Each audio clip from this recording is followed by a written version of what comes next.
isn't coming. It's here. It's here.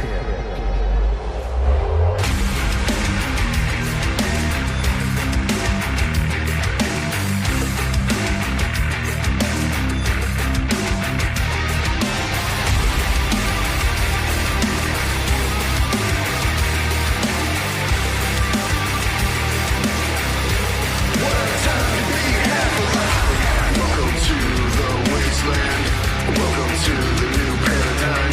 This land is your land, white man. All the mothers are welcome to try to survive. Welcome to the wasteland. Welcome to the new paradigm. Not every day you see an empire shift up at a dawn. What a turn to be half alive.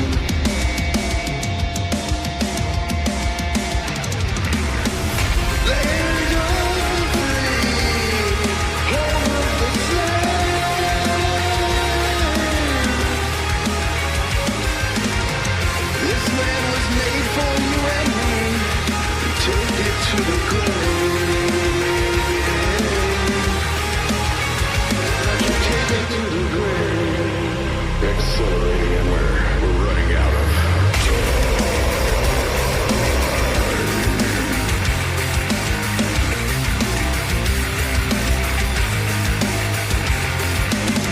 Need I remind you that you're still half alive? In the wasteland there's no guarantee. To be half alive, right on time, right on time. What a time to be half alive, right on time to be on the wrong side. Of genocide, of genocide.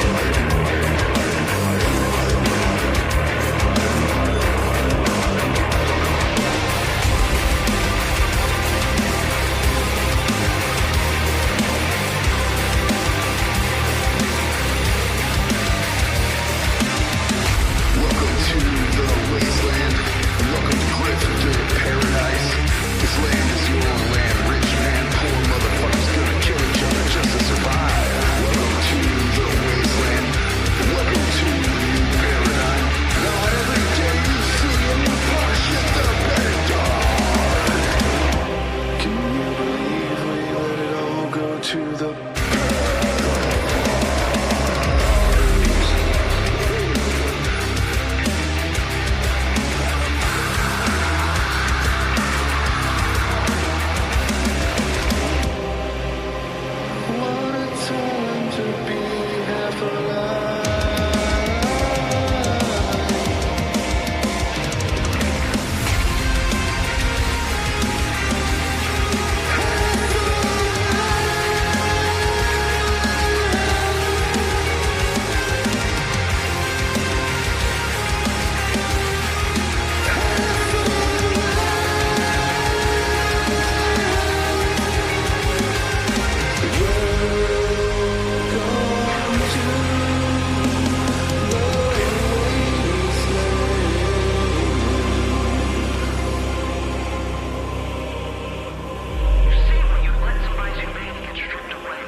my most disliked YouTube critic of all time.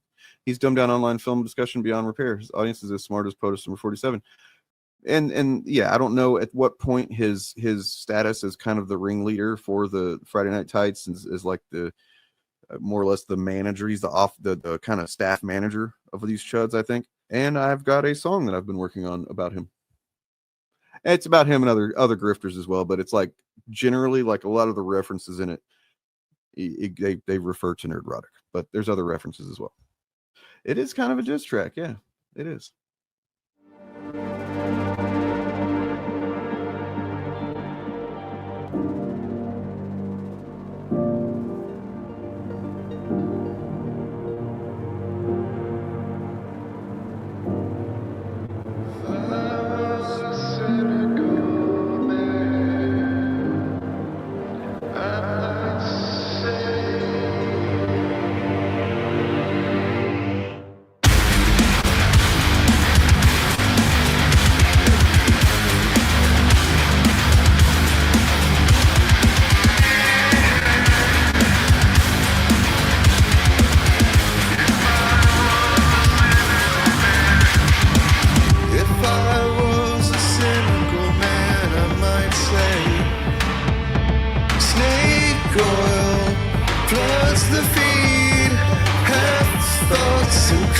chase, mass distortion and lies.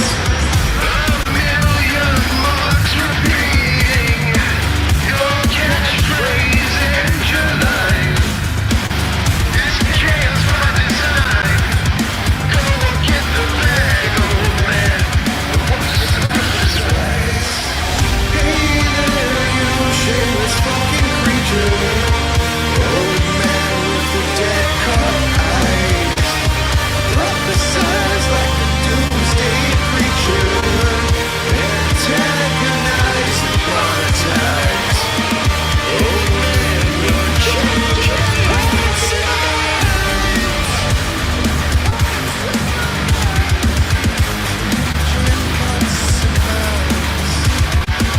If I was a cynical man, I might say silver tongues deceive.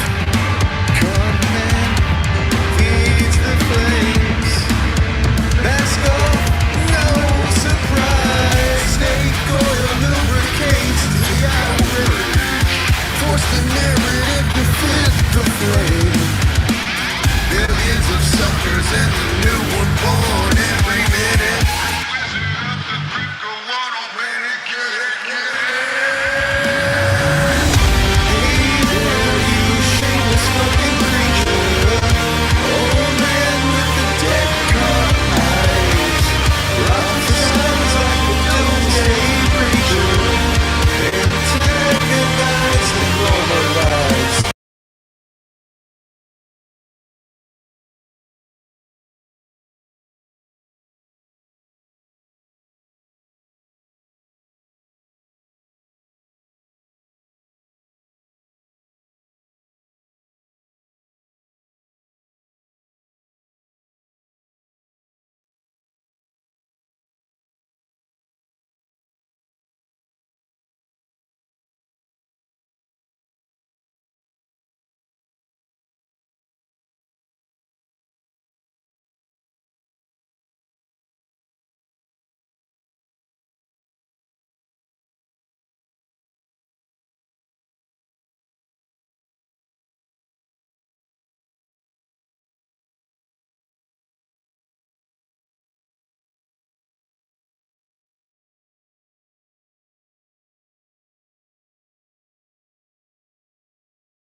Fascism isn't coming.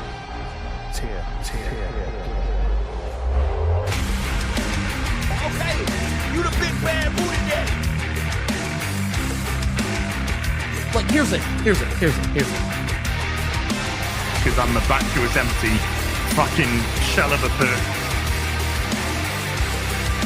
Some motherfuckers are always trying to ice skate uphill. Damn that hot. Is this one a dirty Nazi? G.I. Robot is detecting me. Could he be G.I. Robot Act in fear of being discovered as Nazi scum? Hello and what's up? Hello, am I fucking audible? I'm turning the music down. Am I audible? Man, this shit is pissing me off how StreamYard keeps fucking me off like this. But you know whose fault it probably isn't. Probably not this person's fault. Bob.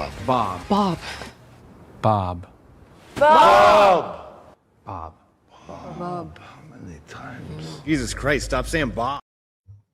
It's probably not your fault. Yeah. Keep saying my name. Yeah. Hey, do I give you more power, or just like, does it like make you moist? What's going on? It makes me ready to carry everyone into the sky. Oh, well. How would you like to die today, Bob? Whoops, wrong one. My bad. My bad.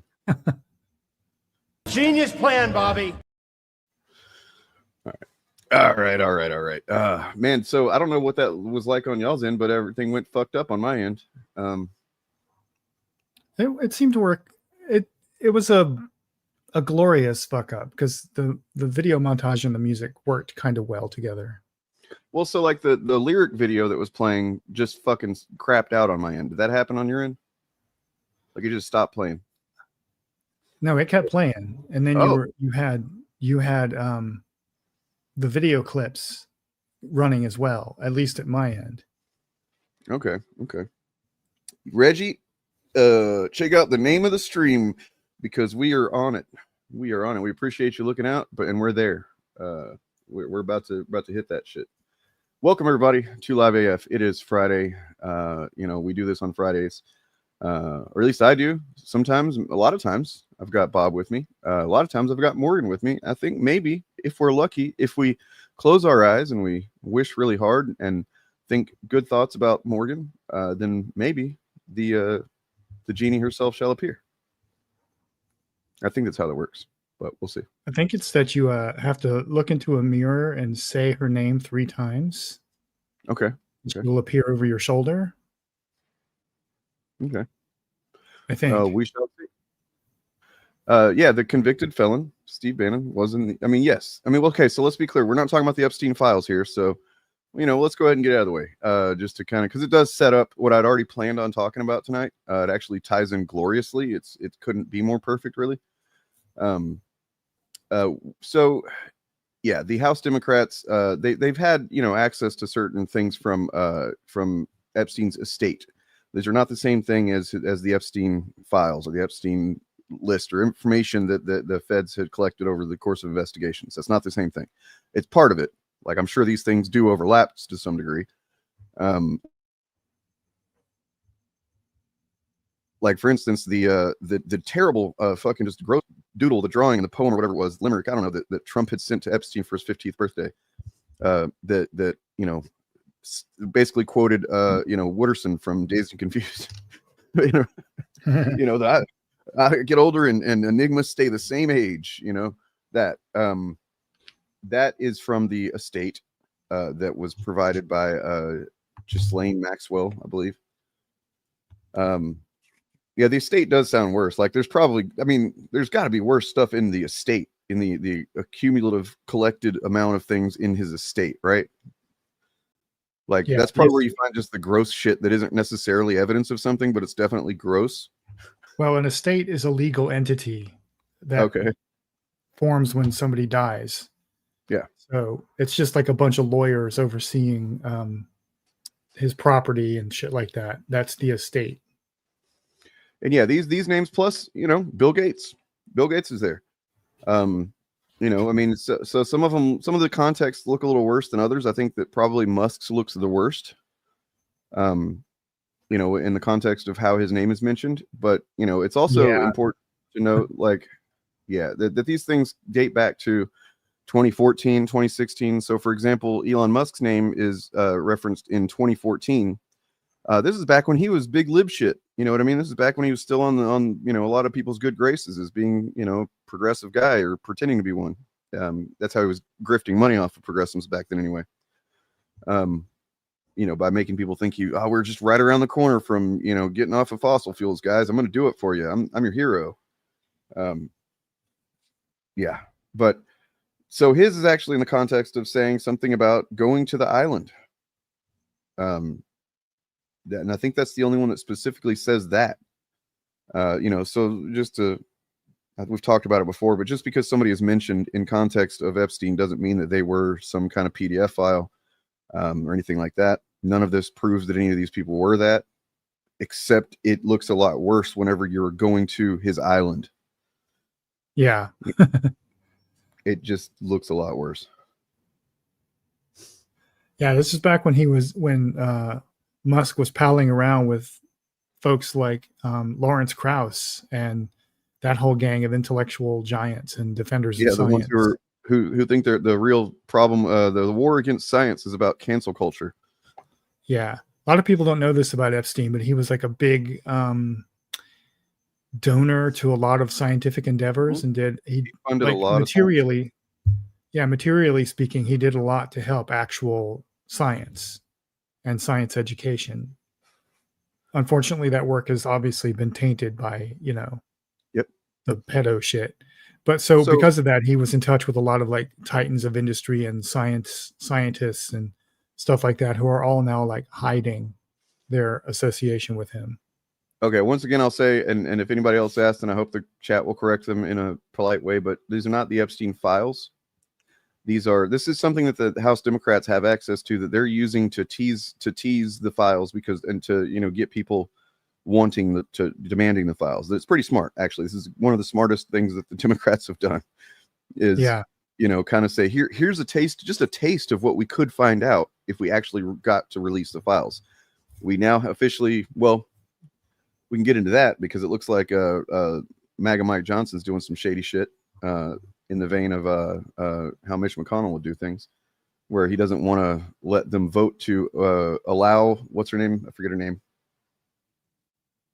The new congresswoman in Arizona, right? Oh, I don't remember her first name, but her last name is Grijalva. Right. So we theoretically, electorally have enough votes to vote on releasing the Epstein files, which we didn't have before. Now, once she's sworn in, which apparently what I just saw a few minutes ago, I haven't looked into it, but Mike Johnson is apparently trying to prevent them swearing her in. Which is, pretty dastardly if true. Because he knows exactly what the first thing they're going to do whenever they have the numbers. And so the process is this: in order to release any files, first of all, we have to have enough the number to vote to release the files. This is democracy, folks. We have to have enough people to vote to release the files in the first place. So not to release the files, but to vote on releasing the files, whether or not to, right? So that's where we're at. We have to do one vote, and then assuming that vote goes through positively in our favor, which I think it would, then it would be whether to vote to release or not. There are I think it's 5 or 6 Republicans who have so far signaled that they would vote to release the files. Now, whether or not they stay, in line with that, whenever push comes to shove, Republicans are known to be weaselly, spineless motherfuckers, so they might change their mind. Trump might put pressure on them. I'm certain he would probably try and put pressure on them before then. But we're seeing now is 6 pages of the information from the estate of Jeffrey Epstein, which does have some, fairly yikesy looking stuff for several people, including Bill Gates. And I'm kind of not surprised, because there was just the other day he announced he was giving like an ungodly amount of money to some, worthwhile charity or research or whatever. And it's like, I wonder if he kind of suspected this was coming, Bill Gates. You know what I mean? Yeah. It's like, that's one of the ways these rich people, keep a clean image to a degree, is they throw their money at something that's actually a good cause. And then that way they can do whatever the fuck. And anyway, that's neither here nor there. None of this is evidence of anything.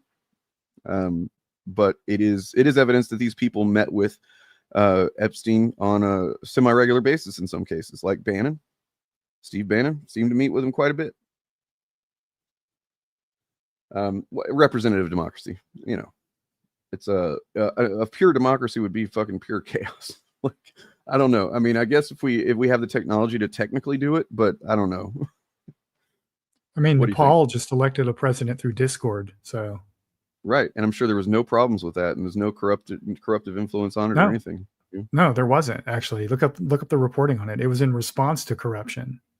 The process itself was rather quick. It's really weird, but it's really interesting.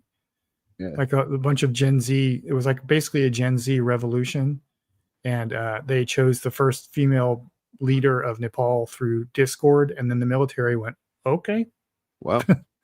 So I mean, it would have to be Gen we'll- Z if it's fucking, voting through Discord, right? Like, it's yeah. I don't see a bunch of boomers getting together and let's do the Discords. And, yeah, so here I've got it from Axios. Pull this up real quick so we can read along and find out together. Once again, this is not the Epstein files that we're waiting on. This is a bit of a teaser to try to whet people's appetite and get them clamoring even more for it than we already hopefully are. Musk, Thiel, and Bannon named in Epstein docs released by Dems. Elon Musk, Peter Thiel, Steve Bannon, all named in copies of Jeffrey Epstein's daily schedules released Friday by Democrats on the House Oversight Committee. Why it matters. The schedules make reference to Musk possibly flying to an island in 2014. Look, that could be any island. You know, it could be There are so many in the world to smaller choose island, from. or it Yeah. could be the bigger island. So what? It could be Paradise Island. It could be Fantasy Island. Yeah, It could be Skull Island. The Savage Land. No, I think that's just in the Yeah. middle of Antarctica. There could be Dinosaur Island in DC Dinosaur Comics. Island, There's so many to choose from. Could be what is it? What's the name of the one from Venture Brothers? Damn it. Oh, I don't know that one. So it should be very clear to every American that Jeffrey Epstein was friends with some of the most powerful and wealthiest men in the world. Oversight Committee Democrat spokesperson Sarah Guerrero said in a statement. Every new document produced provides new information as we work to bring justice for the survivors and victims. So that's one of the things, by the way, that is they have more stuff. They just can't release it all at once because they're doing the right thing.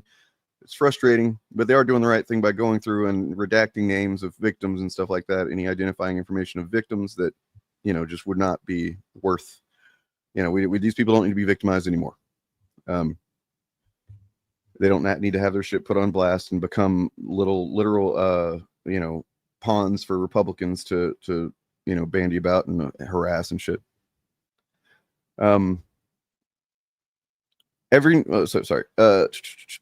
Oversight Democrats will not stop until we identify everyone complicit in Epstein's heinous crimes. That's good to know. Hopefully that's true. The documents do not link any of the men to criminal activity or misconduct. Committee Democrats did not give Republicans advance notice before releasing is that tranche? Is that how it's spelled or pronounced? Tranche? I don't know. And the GOP, this one.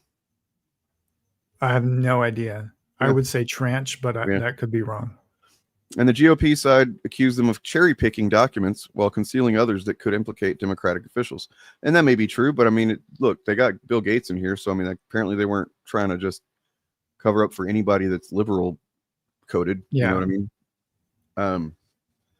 Epstein's relationship with Bannon, Thiel, and Musk have all been previously reported, but the documents have not. The schedules come from a third tranche of documents turned over to the panel in response to its subpoena of the Epstein estate in August. The batch contains 8,544 documents, said the committee. Documents purport to show Epstein's phone logs from 2002 to 2005, flight logs from his aircraft between 1990 and 2019, daily schedules from 2010 to 2019, and financial ledgers. So the one that is virtually kind of pointless to a degree is the first one, that 2002 to 2005. That's before his first conviction. The sweetheart deal that he got from what's his name in Florida. So like that one, everybody has justifiable, reasonable doubt that they didn't know anything at that point, because it's not to say that they didn't, or that they didn't know anything, anybody that was his friend or hanging out with him or whatever, but it is reasonable to assume that not everybody knew what was going on with the guy. Post 2008, I think it was 2009, when that little slap on the wrist conviction he got. Anybody that's hanging out with the dude, especially on a regular basis, looks a lot more sus. Yep. So Musk, the billionaire owner of Tesla, SpaceX, and X, an erstwhile ally of President Trump, is listed in a December 6, 2014 entry reading. Reminder, Elon Musk to island, December 6. Is this still happening? November 27th. What island could it be? I don't know what island. Who knows? November 27th, 2017, entry lists 12 p.m. lunch with Peter Thiel. Thiel is a billionaire venture capitalist who has been a major donor to Republicans. And we'll be talking about him a little bit later. As well as this next guy. An entry into February 16th, 2019, just months before Epstein's death, lists a 7 a.m. breakfast with Steve Bannon. Important to note, it's not it's months before his death, but months before he was arrested, too. Right? Like, what? He was in jail for not that long, right? Before he met his end. Who? Oh, Epstein? Because they've both been arrested and in prison. So I was wondering which one you were referring to. The one that died. Okay, yeah, Epstein. Yeah, I believe that was right before he was arrested. Yeah. So, I mean, and being close to Trump, especially at that point, I think he might have still even been. No, 2019, he was not part of the administration anymore.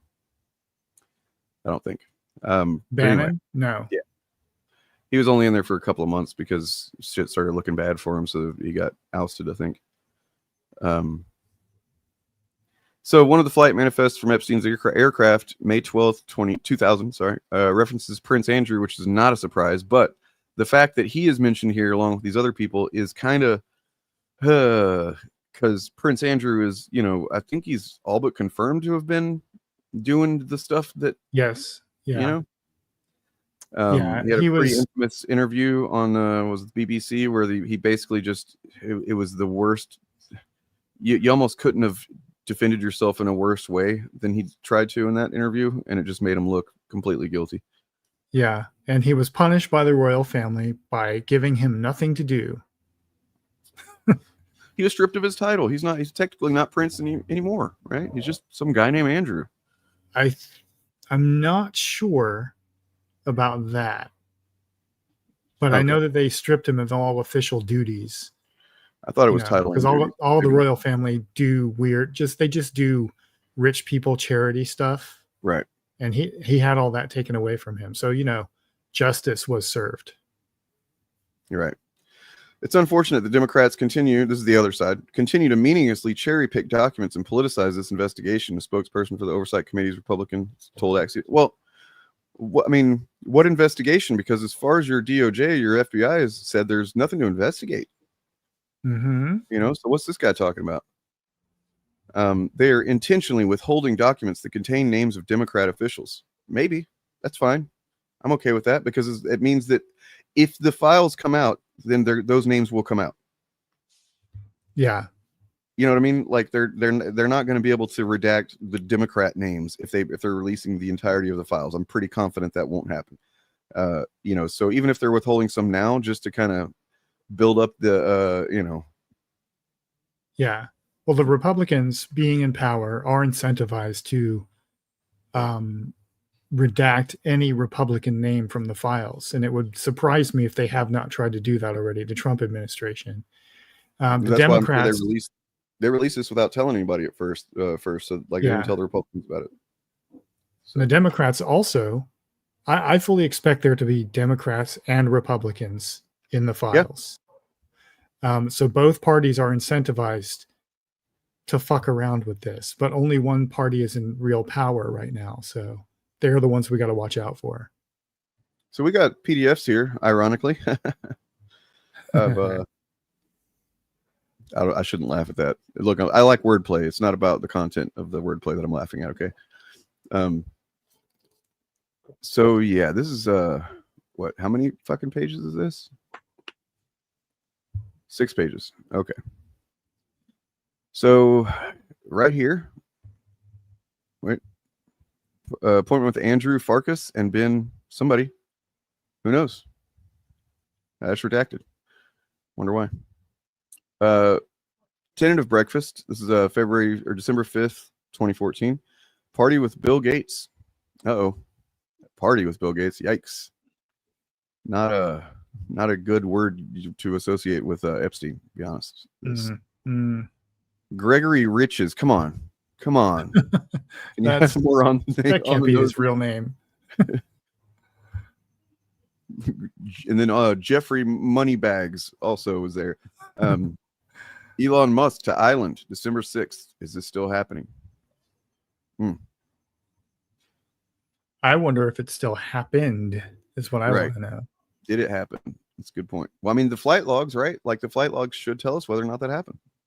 Yeah. We get to see those. Because the flight logs, it said from 2000 to 2019.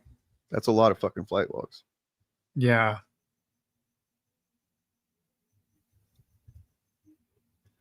Rich Khan, come on now, man, with these names. Are you kidding me? When are they going to have Daddy Warbucks in here too? Right? Grifter Greenbacks is going to be on here next. Let's see. Appointment for so-and-so, you know, finish implant. Uh-oh. Somebody's having their teeth cleaned. Somebody's getting a haircut. Uh-oh, haircut. Uh-oh, that's the real crime right there. I mean, these very well, being that they're redacted, these could very well be the names of underage girls. Yeah. Like all of That's these. why I said that's where the real crime is. You find Why out who else those people would are. Epstein have somebody else's stuff on his itinerary, right? Yeah. And then it would also be redacted if it's not Maxwell. And I assume Maxwell wouldn't be redacted. Yikes. 7 a.m. breakfast with Steve Bannon. Reed Weingarten. I don't know who that is, but he's probably not having a good day. Oh man, the Architects is the band was in. Oh man, that sucks, guys. they were seeing a big comeback with their most recent album and shit. Just kidding. Somebody's arriving to JFK via something. Great Bay Resort Hotel stay, 2 rooms, 2 nights. Okay, lunch with somebody at the house.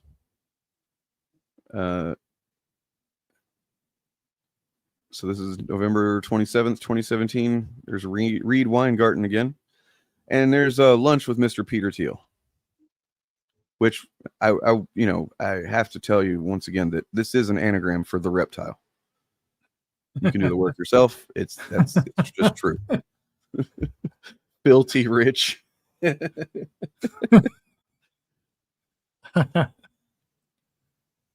the Gotham Awards cocktail reception. Oh man, Batman should have done something about that. All right. And then wow, this is very enlightening, guys. Appreciate that. Here is a passenger manifest. This was 2000. Adam Perylang, Prince Andrew, and a bodyguard.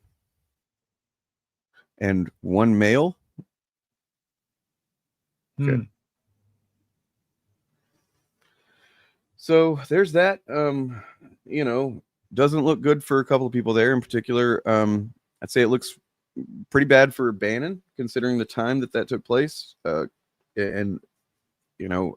I think it looks bad for all of them, considering the time it took place, but it looks especially bad for Elon Musk. Yeah, looks really bad for Elon. Pretty sure the Khans is the owner of Jacksonville Jags and Fulham FC. Tony Khan's his son, new owner, or AEW owner. Is that what that says? Could be another billionaire though. Yeah, could be Marshall Moneybags.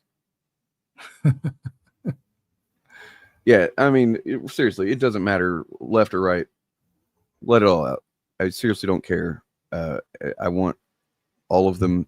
There needs to be, like, this is honestly, I don't know if it would really have the effect that I would hope it would, that it should have, but if we could just get everybody, out in the open, drag all these names out that are shown to have committed crimes in coordination or with or whatever, that maybe it would be like a change in I don't know, not that we can necessarily get rid of billionaires, but if we can't get rid of billionaires, short of that, perhaps we could get them to fucking be a bit more scared about what they do.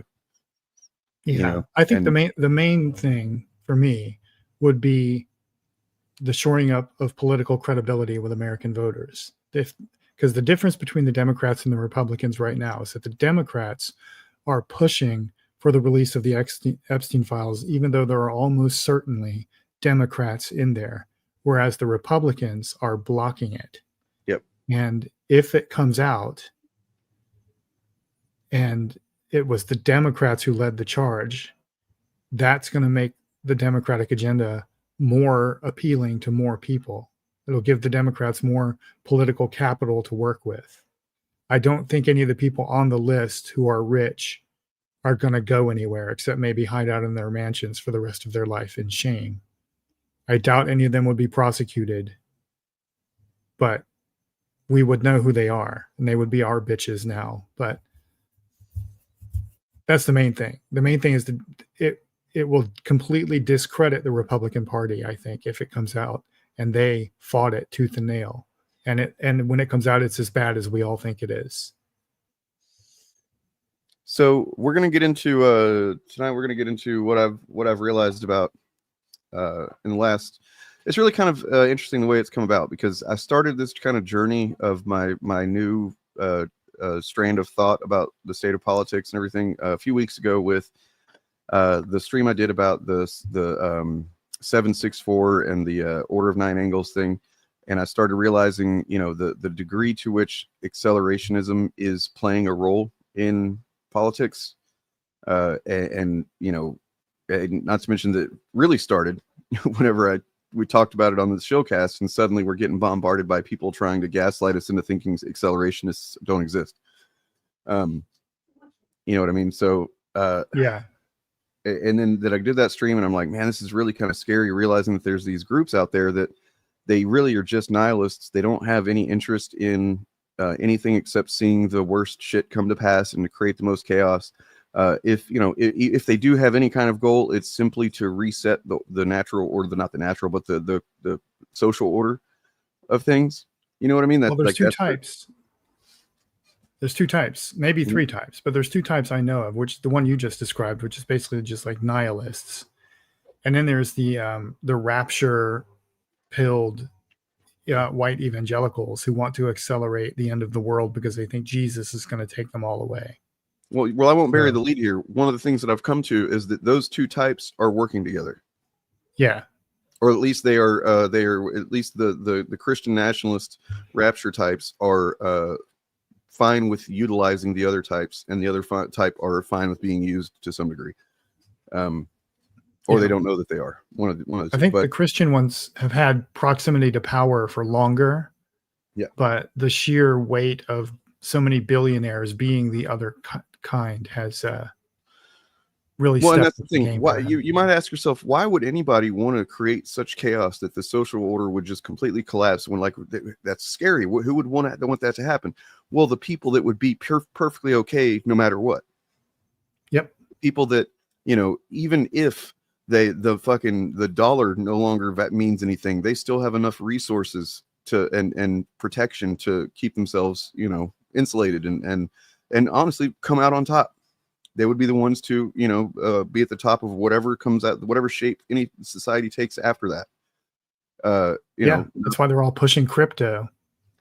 That's why they just don't care. It's not like they're just wanting to, they're not like, the Joker. They just want to watch the world burn. No, they want to watch the world burn so that they can, live on the ashes and fucking, rule over the ashes. And so what I came to most recently was that, like the other day, I was like, holy shit. I started looking into TPUSA, started looking into how they were funded, how that was started. Why was there so much money put into a goddamn memorial for Charlie Kirk when, to be honest, the guy had lost relevancy, if you really think about it. Relevance, not relevancy. He had lost relevance in recent, I don't know, year or two. Like the only time I can think about hearing of him, I used to see a lot more clips of him. I used to see, him come up a lot more often. But in the last year or so, the only times that I'd seen him pop up were whenever he was getting his ass handed to him in, some debates that he tried to set up, as he always did. There was the feminist in the UK that made him look fucking stupid about abortion. Yeah. And then there was that kid Parker that now has his own YouTube channel that's blowing up because of that moment on Jubilees where he handed him his ass. Yeah. That the British feminist woman has her own YouTube channel now too. Yeah. So, he wasn't as prominent, and I don't think that, but look, that's neither here nor there. What matters is, let me pull up my list of facts here. So TPUSA had no organic revenue. Okay. They had no money. Like, what were they selling? Nothing. Where you think they was making money off of going to colleges and debating college kids in bad faith? No, of course not. They were spending money to make that happen. They were jetting him around all over the place and promoting TPUSA interests and putting money into these at the time 800 chapters or so. Now apparently there's been 1,800 requests for new chapters since he died. But so they were spending $98 million a year, and yet had no organic revenue. So what the fuck, right? Where were they making their money? I mean, it's pretty obvious. They were supported by donations. But who? Who was donating? Primarily 4 families. And within those 4 families, primarily one, the Dunns. Rebecca, now it's Rebecca. There was I think her brother or dad, I forget. Her husband. Yeah, Bill Dunn and then Rebecca Dunn. I think Bill is dead. Yeah. And they used to have, they have a foundation called the Dunn Foundation. It used to be called... It used to be called the I'm sorry, let me find it because I don't want to fuck it up here because it's a very respectable name. You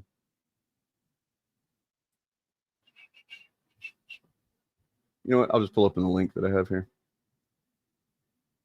Nonetheless, why was this one family, for the most part, why were they so interested in funding TPUSA? What is their political goals, right? They're not Republicans, they're libertarians. And then you think about Steve Bannon, he's never been really a Republican. He's a libertarian and accelerationist, even by his own fucking, the way he's spoken publicly, you can kind of tell he's got accelerationist ideas.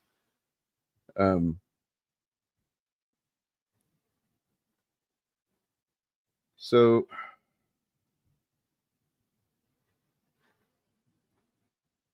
yeah, so the Dunn Foundation used to be called, and follow me on this, the Foundation for the Advancement of Right Thinking.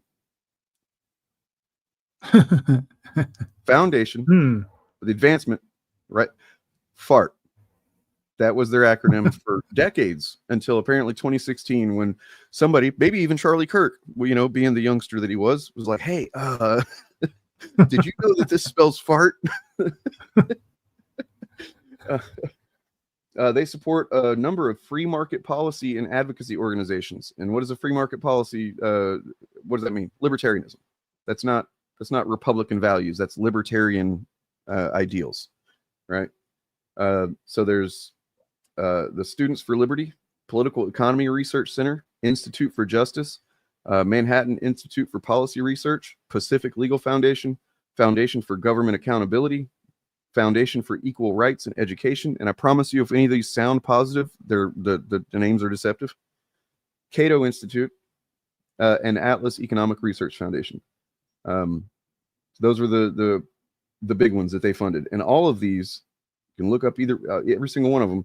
They're all dedicated to creating creating conditions ideal for libertarianism, meaning just maximum profits. No regulation. If libertarians had their way, there would be literally no regulations on anything. They would be forced to pay for nothing in society. It would just be they're doing whatever they possibly can to profit, and whoever that hurts, whoever that exploits, who gives a fuck, they don't care, right? And then who would pay for the roads? I don't know. Go ask Eric July. I think he's got a really good plan. If you listen, hear him out. I was going to ask, but what about the roads? So, point being that, and then you look at Elon Musk, who funded Trump's campaign, who very likely could be one of the main reasons that he won. And he injected what, $250 million into his campaign. Mm-hmm. And then who knows what else he did behind the scenes. But hey, did everybody must have stood in the mirror and said Morgan's name 3 times, because Wah, wah, wah. we're here talking about libertarians and how cool they are and how much they want the best for society. Right? So that's a short list. No, where I was laying out my the way that I'm looking at things now. That started with looking. I don't know if you've been listening at all, but No, I literally just got home from work, so I started kind of down pulling this thread whenever I covered the Order of Nine Angles and the Accelerationists groups and you know, stuff like that, where it's like, and then we talked about the Accelerationists in a different stripe, the kind of Christian nationalists, the type that, you know, and what do they have in common? They want to see essentially destruction of the social order as it stands. And they want the Christian nationalists, because they will come out on top and they will, you know, they will be able to rule the billionaires for the same reason. And then there's just the nihilists, probably youngsters in a lot of cases, that just don't fucking care, but they're being used, or at least working accidentally, unintentionally in tandem with the other kind. Sure. And I just don't think that Republicans exist. I don't think that anybody that's, you know, especially now this term, the previous term, whenever not every Republican was completely just like sucking Trump off and stuff, but like now they pretty much all are, right? And they've all fallen. Huh? As far as like the people in positions of authority, whether they're political offices, appointees, or financiers, yeah, I don't think there's traditional Republicans anymore. I think a lot of the Republican base is in denial of that fact. Yeah. And you know what else is that hit me the other day is, you know how every Republican accusation is a confession? Mm-hmm. Well, they accuse us of being infiltrated and we've been taken over and radicalized by extremists, extreme leftists, radical communists, which is fucking laughable, right? The Democratic Party, right? Wouldn't it be nice? But they're telling on themselves because they have been, right? They fucking have been. And you know, well, the Democratic Party has been infiltrated and taken over by conservatives. Yeah. Right. So that's what happened. That's where all the traditional Republicans went. Right. Yep. So even then, it's interesting to see some of them, like a lot of people who write for like the Bulwark and stuff, have moved to the left of like the DNC, which is wild to me. Yeah. Like 10 years ago, it's like these people left the Republican Party because it was, you know, too far right. And the Dems were like, okay, I guess that's where we're going to go. And now they've moved to the left on some issues. It's interesting to see. Troy, who are we shitting on here? And aside from the fact that I think this is a misread of conditions, and we can get to another thing I have here I want to talk about, because I don't think there is really any point in trying to win anybody over to our side at this point. People are dug in particular on the right. You know, you can't win over an irrational bunch of people. And that's just what they are. They're completely irrational, trying to pretend like there's a both sides narrative that makes any sense, that is honest, it's fallacious. There's a good 30% of America that is probably hardcore, just dug their heels into MAGA, and you know, maybe 35, something like that, but it's not half. We're not dealing with just, we've got 50% that are for and 50% that are against, and we just have to win a few of those percents over to our side. That's not what's happening.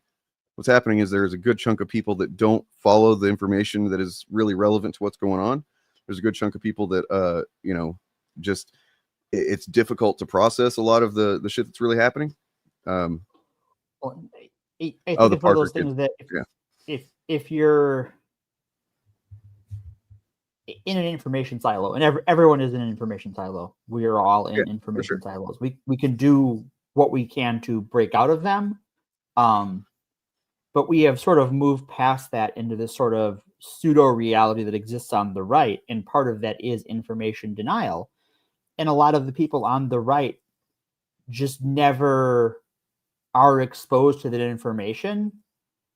And it's like they could be making rational decisions based on the information they have. It's just that the information they have is propaganda and not based in reality. And I think those people can break out. They just, it's hard. Yeah. Well, nobody makes rational decisions about these things. They come to them. The value of that kind of content is engaging the people who don't normally vote, right, or who only vote in presidential elections, and who show up and they vote purely on vibes. They do not follow the news like any of us do. Right. And the purpose of content like the Jubilee style stuff and the debate bro kind of stuff is that if at the important time when the election is happening, the vibes have shifted to the left. Mm-hmm. All of those people will go and vote for the Democrat. It won't be about policy. It'll just be about who has the best memes and who made them feel cool in the last 2 months or so. Well, and I think Let me what's ask you guys about speaking of vibes, let me ask you this. Do you feel like in the last week that perhaps there's been a bit of a vibe shift? Oh, yeah. I think so, yeah. Robert Reich feels the same way, who's generally got a pretty decent analysis of what's going on. He's been warning about Trump and everything, before things happened for quite a while now, since the first term at least. He's got this article on Substack that's getting a lot of discussion. The Sleeping Giant is Awakening, which, at first when I saw this, I was like, oh no, this is another article about how the fascists are going to win, but it's not that. He seems to suggest here, and I don't know what to think about this really, because, vibes are just vibes. They're not facts, right? Yeah. But yeah, so he says, can't tell you exactly how I know, but after 60 years in and around politics, I've developed a sixth sense, and my sixth sense tells me the tide is now turning on Trump. This past week did it. On Monday, he sued the Times in a lawsuit that, as CNN put it, read like a pro-Trump op-ed with page after page of gushing praise for the president. On Tuesday, he accused reporter Jonathan Karl and his employer, ABC News, of engaging in hate speech against him and warned that Pam Bondi, the attorney general, might go after him. On Wednesday, after Brendan Carr, his lapdog chair at the FCC, pressured ABC to suspend Jimmy Kimmel, he claimed that Kimmel being canceled was great news for America and urged NBC to fire Jimmy Fallon and Seth Meyers next.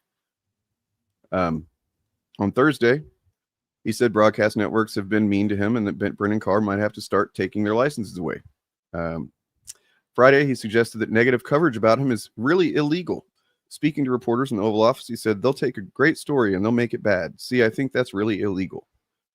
Personally, you can't have a free airwave if you're getting free airwaves from the United States of government.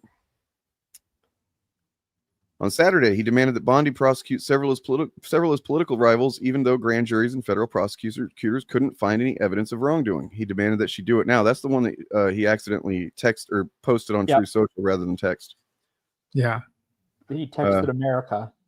And all of this kind of spells like it paints a picture of Trump as lashing out. He's kind of he's freaking out. Because he doesn't feel like things are going his way, I guess, or maybe somebody's pressuring him to push harder. Stephen Miller, yeah. Well, the thing I look at, the main reason I think there's a vibe shift is the second No King's Day is coming up on October 18th. Yep. And if pre-registration is a reliable guide, it will be the largest protest in the history of the United States. If all the people who pre-registered show up. And usually with events like this, the number of people who register represents 4 more people who show up without registering. Not the other way around. And we'll be doing our part to promote that. Once I should have had that together tonight, but as of after this stream, I'll have all the information readily available for up until then. So I think part of the vibe shift really comes down to Jimmy Kimmel. And it's one of those things where we have, going back to last year after the election, we've seen a lot of people lose their jobs over Trump or trying to pre-appease him, and that hasn't worked. But the difference is that a lot of those people were people of color, women, and the like, and that just doesn't get. And they're news people, right? It's a lot of reporters, a lot of analysts. I think that a lot of people that have kind of just been giving benefit of the doubt and kind of going, well, that's not too bad yet. You know what I mean? When it comes to shit that Trump has done, they've recognized it's not, there's a lot of unprecedented stuff happening, but they're insulated enough to not feel like what the shit he's been pushing has been super duper bad. But then when it came to Jimmy Kimmel, I think a lot of people, including pretty much Joe Rogan even, right? Fucking all these fucking podcast bros and shit. A lot of people recognize, oh wait, this freedom of speech thing that we've always just kind of taken for granted, this guy actually wants to remove that.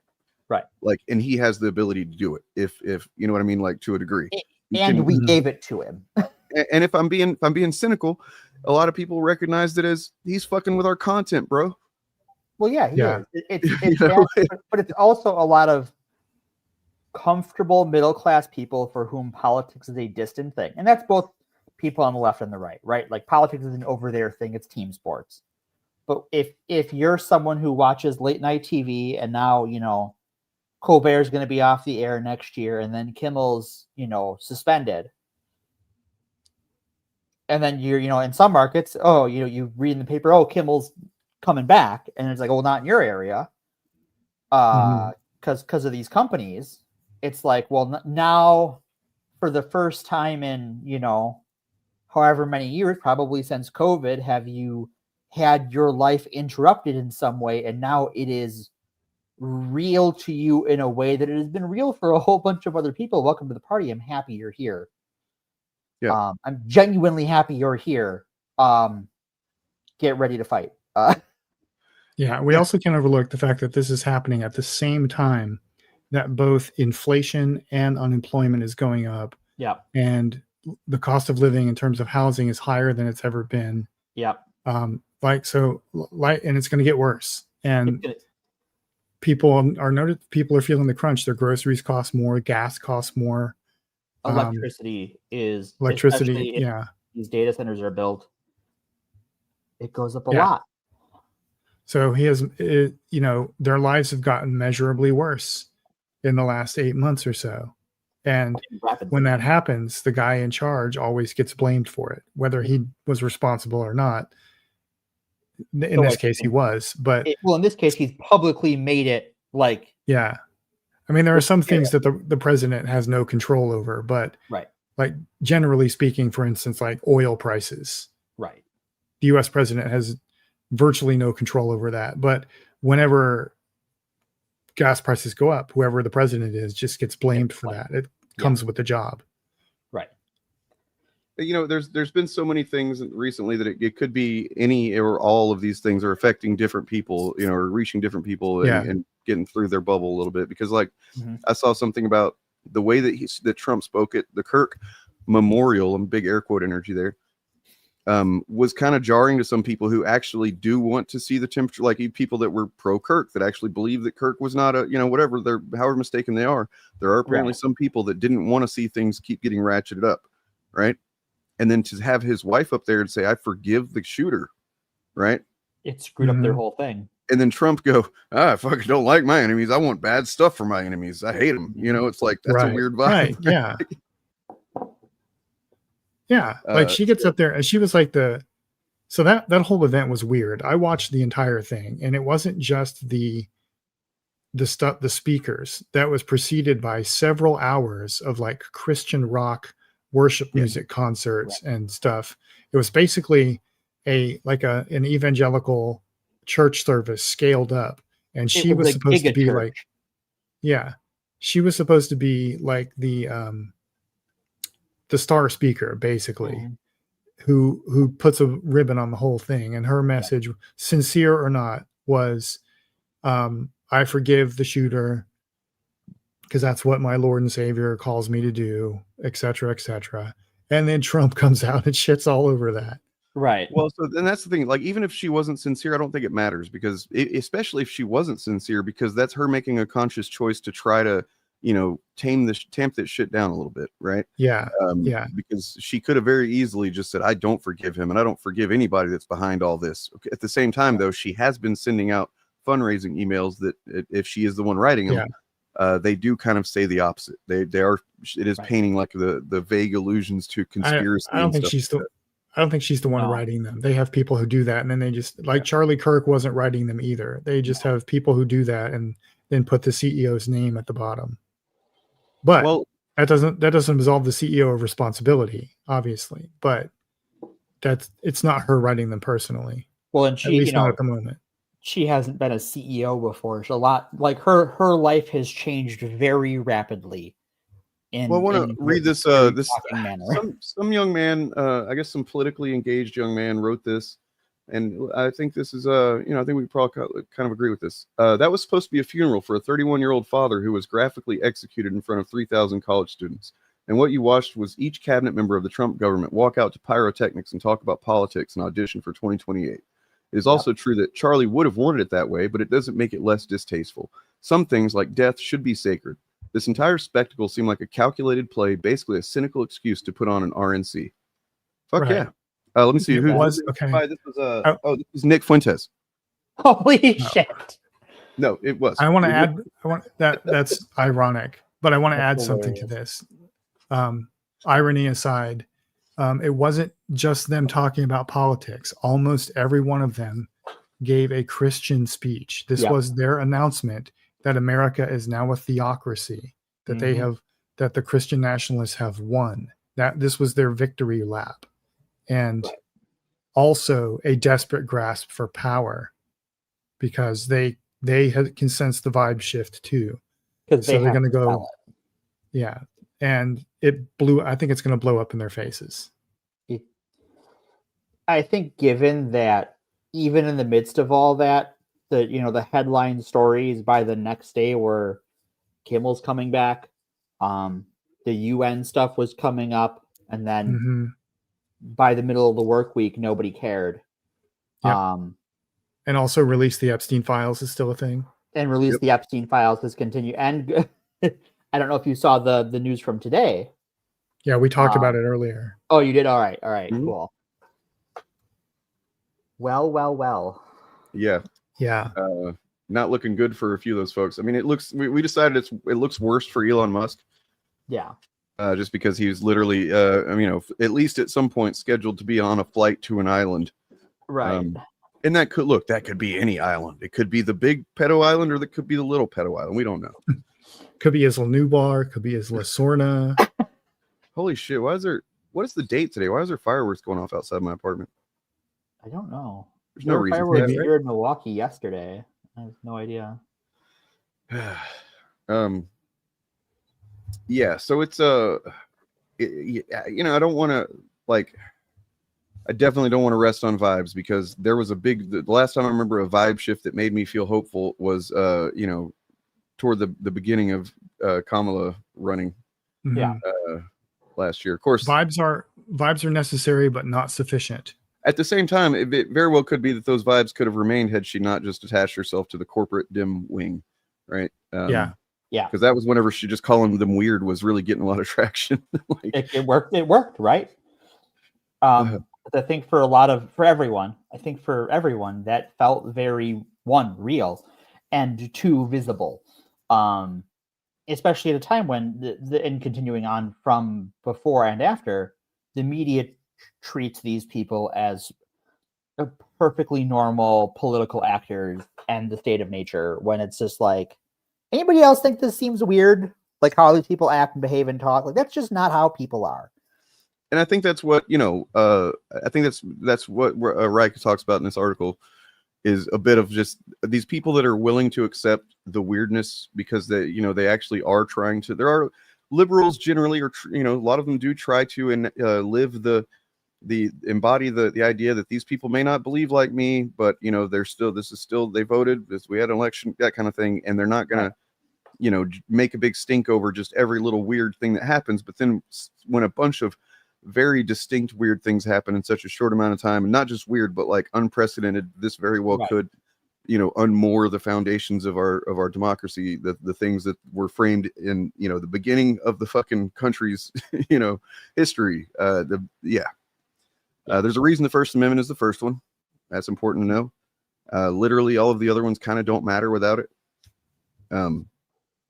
It's this distinction between having a king and not. It is the right to complain without getting shot, and also the right not to have a state religion. Right. Yep.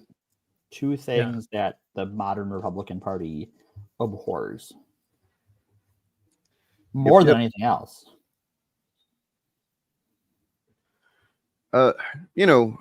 Yes, of course, but there's a difference. Look.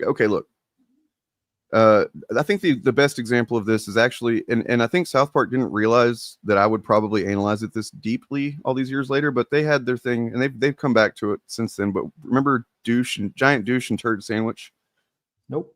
South Park had I think it was a 2004 election, whenever it was Kerry and Bush, and the way that they were framing that was you have to choose between a giant douche and a turd sandwich, right? And the way they were presenting it was that I think which I don't remember if they even said which one was supposed to Which one was represent which one. yeah. But it was literally, that was the what, not a metaphor. That's what they were voting for: a giant Right. douche or a turd sandwich. But when you think about it, which one would you rather have? Because one of them is literally about cleaning. Yeah, what? Right. Yeah. And the other one is feces in some bread. You know what I mean? Yeah. And so there is a clear winner, a clear ideal candidate there. And there usually is in these cases, even if it's one that's distasteful, even if it's one that, you know, because nowadays, as I think a lot of people, women know anyway, that douching is not generally considered a common practice that's good for you. It used to be, now it's not. And so, yeah, maybe not ideal, but it is still better than a literal piece of shit on bread. Right. You can find another use for a douche. You can't eat a shit sandwich. Yeah, and look, and as long as we're at least as unregulated as we are, as long as money is in politics, that is the thing that is killing our country. Honestly, that's where the dark money that flows in, you know, that flows into the Dunn Foundation, that then flows into TPUSA, right? That flows from the Koch brothers or the living Koch brother anyway, that flows into wherever. You know, we don't know exactly where this money, a lot of it comes from. We don't know where a lot of it goes. Things like that. That was kind of the I don't know how the fucking Supreme Court thought that was a good idea. Because they got what they wanted out of it. They got this, right? That's what Roberts Court has wanted. The Roberts Court has, in its history, moved towards, we are going to consolidate our power and your power as the electorate into a smaller number of conservative politicians, until you shut the fuck up and die. Right. Which is, important to remember, however, that sorry, go ahead. Sorry, it's important to remember that rich people have always done this. This is nothing new, and we have beaten them before. Yeah, and we can beat them again. Mm-hmm. And one of the ways you do that is by always voting for the leftmost candidate in any election. Because if we drive the Republicans out of power, the Democrats suddenly become the most right-wing option on the ballot. So if you keep pushing leftward candidates, eventually you'll get what you want. Right. This is why the left often grows under Democratic administrations. And that's exactly why they're trying to tamp down on left right now, because they know that. They know that everything they're doing is creating new leftists all the time, is at the very least causing people to wake up to the problems in the system, which is a slippery slope to being a leftist. And so this right here, it's calling them terrorists, right? They are trying to make being left of Donald Trump a terrorist state of being. Mm-hmm. I think probably to some degree, maybe not Trump himself, but his administration broadly understands that Antifa is not an organization. Oh, they know, yeah, because they tried this the last time. But they don't care, because that's actually beneficial to them, because that allows them to, the same thing, is serving the same function as woke. Right. Then they can take whatever they don't like and put it under that label. Yep. And now in an official capacity, the executive branch can do something, even though it's not really a law. It's more just like you got to remember, executive orders are executive orders. There's a reason to be concerned about them, but you shouldn't get too freaked out by them. Right. They aren't laws, but they are policy.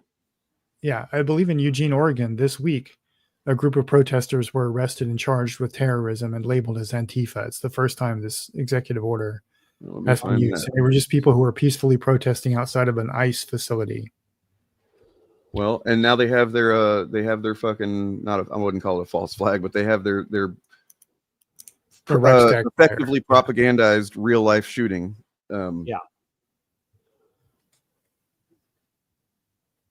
Yeah. Portland ICE protests under scrutiny as Trump targets Antifa. This is 8 hours ago. Jesus Christ. Well, look, the reason so people do know that Trump is lying, and they do not care. They're not ignorant. They know exactly what they're voting for. And the reason they do it, and this, I think people, especially outside the United States, really need to internalize this. It's because those voters literally believe that Democrats are possessed by demons. Mm-hmm. It is not hyperbole. It's not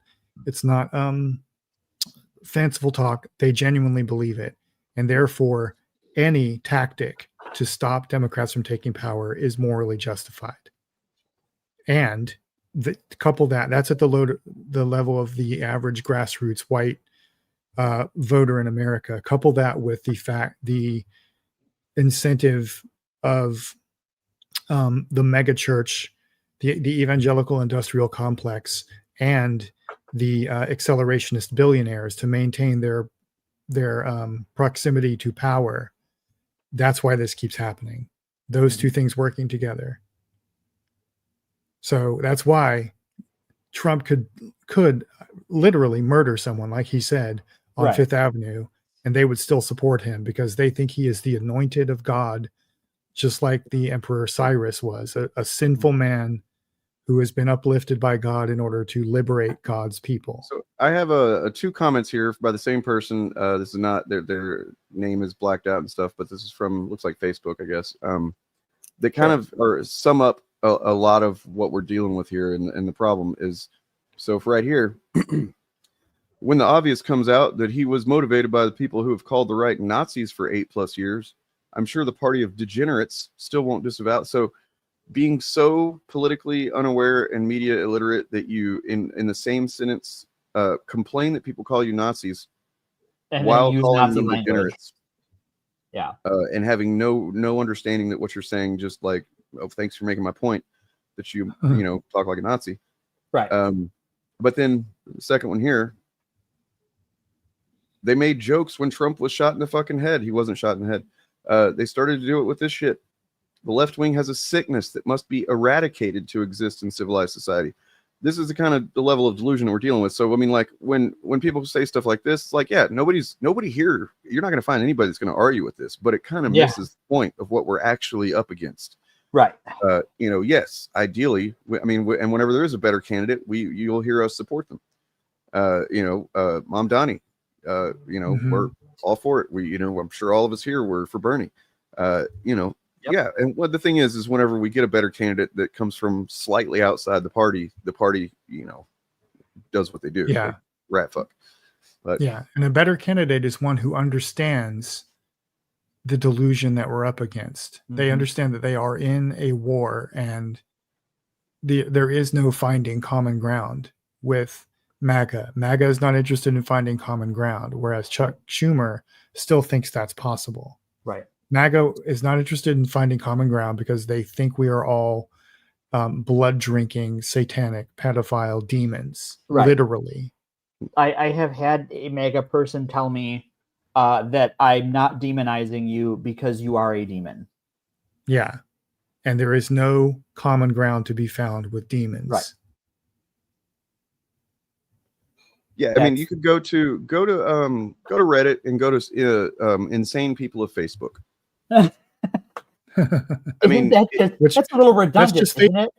Yeah, that's just Facebook. That's just Facebook. Well, you know what? It's probably not as bad as Twitter. But it's become more and more, more. It's become a busier thing. Yeah. Has anyone logged on to Facebook lately? And Jesus Christ, like. No, I'm genuinely asking. I did just send a message to somebody who I didn't have their phone number and needed to message them through Messenger. Yeah. Sure. So I mentioned this as a tangent because I went on yesterday to find something for work, and the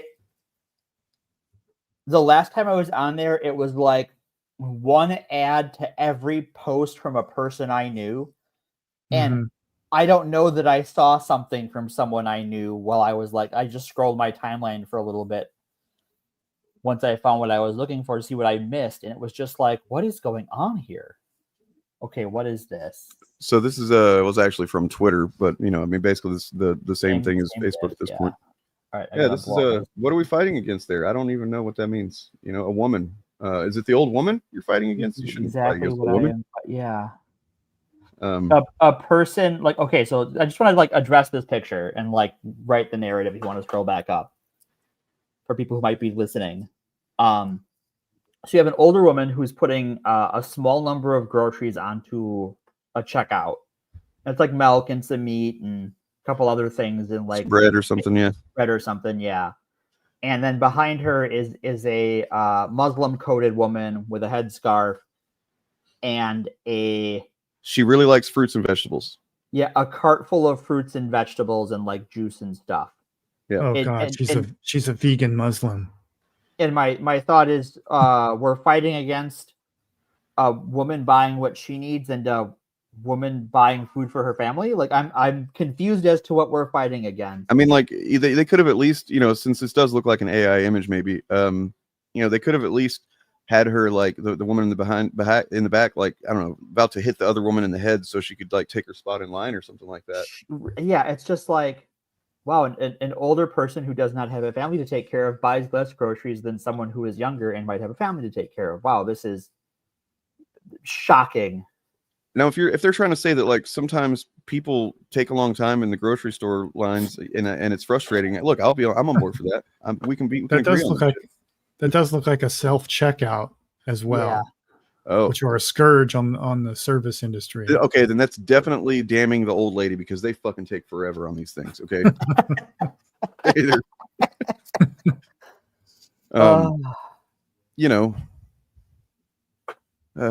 God damn it. That's blasphemy. If you guys have watched the Channel 5 coverage of the Charlie Kirk Memorial, there's they talked to several people in the thing, in the memorial, and there's one person that just straight up says that they're there to worship Jesus, they're there to worship Charlie. I don't know if it's a slip of the tongue or what, but like I don't think they even know the difference in some cases anymore. No. That's wild. I did find it interesting that during the Charlie Kirk Memorial, which the Christian Charlie Kirk Memorial, they quoted neither Charlie Kirk nor Jesus, even once. It hurts very Lord different Luna's reasons that we have ghetto black bitches who hate America serving in Congress. Well, Laura Loomer. Lauren Boebert was the one who was doing the nasty in the No. Laura Loomer is not actually elected to anything. No, she's just like a lawyer or something, right? Is that Laura Loomer or is that Jigsaw? Who can tell? Who can say? And then here she is calling another one from her, calling for American-born citizen to be deported. Yeah. Hassan Piker was born in America. Mm-hmm. And that's like these kind of people, and this kind of gets back to the point of the stream that I was talking about, which is that these people are intentionally, like, to her, she probably knows full well that he's an American citizen and born in America. Not that it should matter anyway, but she does not care. She is an accelerationist. They are pushing things as far as they can go because they either are confident they'll come out on top because they have the money, or they've attached themselves so much up the ass of people who are already on top that they're hoping against hope that they will come out on top with them. And yeah. I mean, look, I from what I understand about that, he has been he's talked about it. He didn't do any I don't want to say for sure because it's been a while since I looked into it, but I looked into it after not feeling good about watching Channel 5, after hearing about something about accusations. I didn't know what the details were, but I just didn't watch it for a while because of that. And then eventually I did look up the details, and it seemed that he was probably being pretty cringe about, like, just asking women when he was traveling across the country and meeting women, and kind of using his position as Andrew from Channel 5 and just being kind of creepy and gross and being wormy about it. But he handled it the correct way. So I mean, the correct way would have been not to do it at all, obviously. Right. He was being a sex pest. But hold on. I'm holding. There was a motorcycle going by. Oh, okay, all right. But when he was called to account for it, he said, "Yeah, it's true. I did it. I shouldn't have done it. I'm going to step away from the public discourse for a while. I'm going to share my platform with if they want it, with the people I harmed, so they can give you their side of the story without me filtering it. And I'll come back when I've done work on myself. And that seems to be what he did. That's what you should have. That's the way to handle that. I want to pop something up quick and just discuss it briefly. So Chivini writes that white nationalists talk about deporting non-white citizens all the time. And this is like, when these people say, you know, you've been calling us Nazis all this time. Well, this is why. That's Nazi shit. That is shit Nazis did. They deported German citizens who were the wrong religion, the wrong ethnic group. And then they did worse things to people with mental illnesses or who were queer. But this, in terms of like deporting non-white citizens, yeah, that's what Germany did. That's why the Nazi comparison is apt. You're doing Nazi shit. Don't want to be called Nazis? Don't do Nazi shit. It's really easy. So yeah, he two women posted on TikTok. This is back to Callahan real quick. Sure. Accusing him of trying to pressure them into having sex with him. Ugh. Gross. Yeah. And then he, went on to respond in a statement saying conversations about pressure and consent are extremely important. And he wants to have these conversations so he continue to learn and grow. While every dynamic is open to interpretation and proper communication is critical, repeated requests for money should not be part of these conversations. I don't know how true that is. I don't know if that figures into that. Yeah, I don't. I mean, I don't know. It seems like, I don't know. These things get dicey, and there is a level of like when there's somebody who is influential. It's not. I'm not saying you should not believe anybody, but it's just you should always listen. You should always hear out the facts. That's for sure. Yeah. This one's fun. Look at this. The literal Soros-funded local group is getting ready to mobilize in 3 weeks.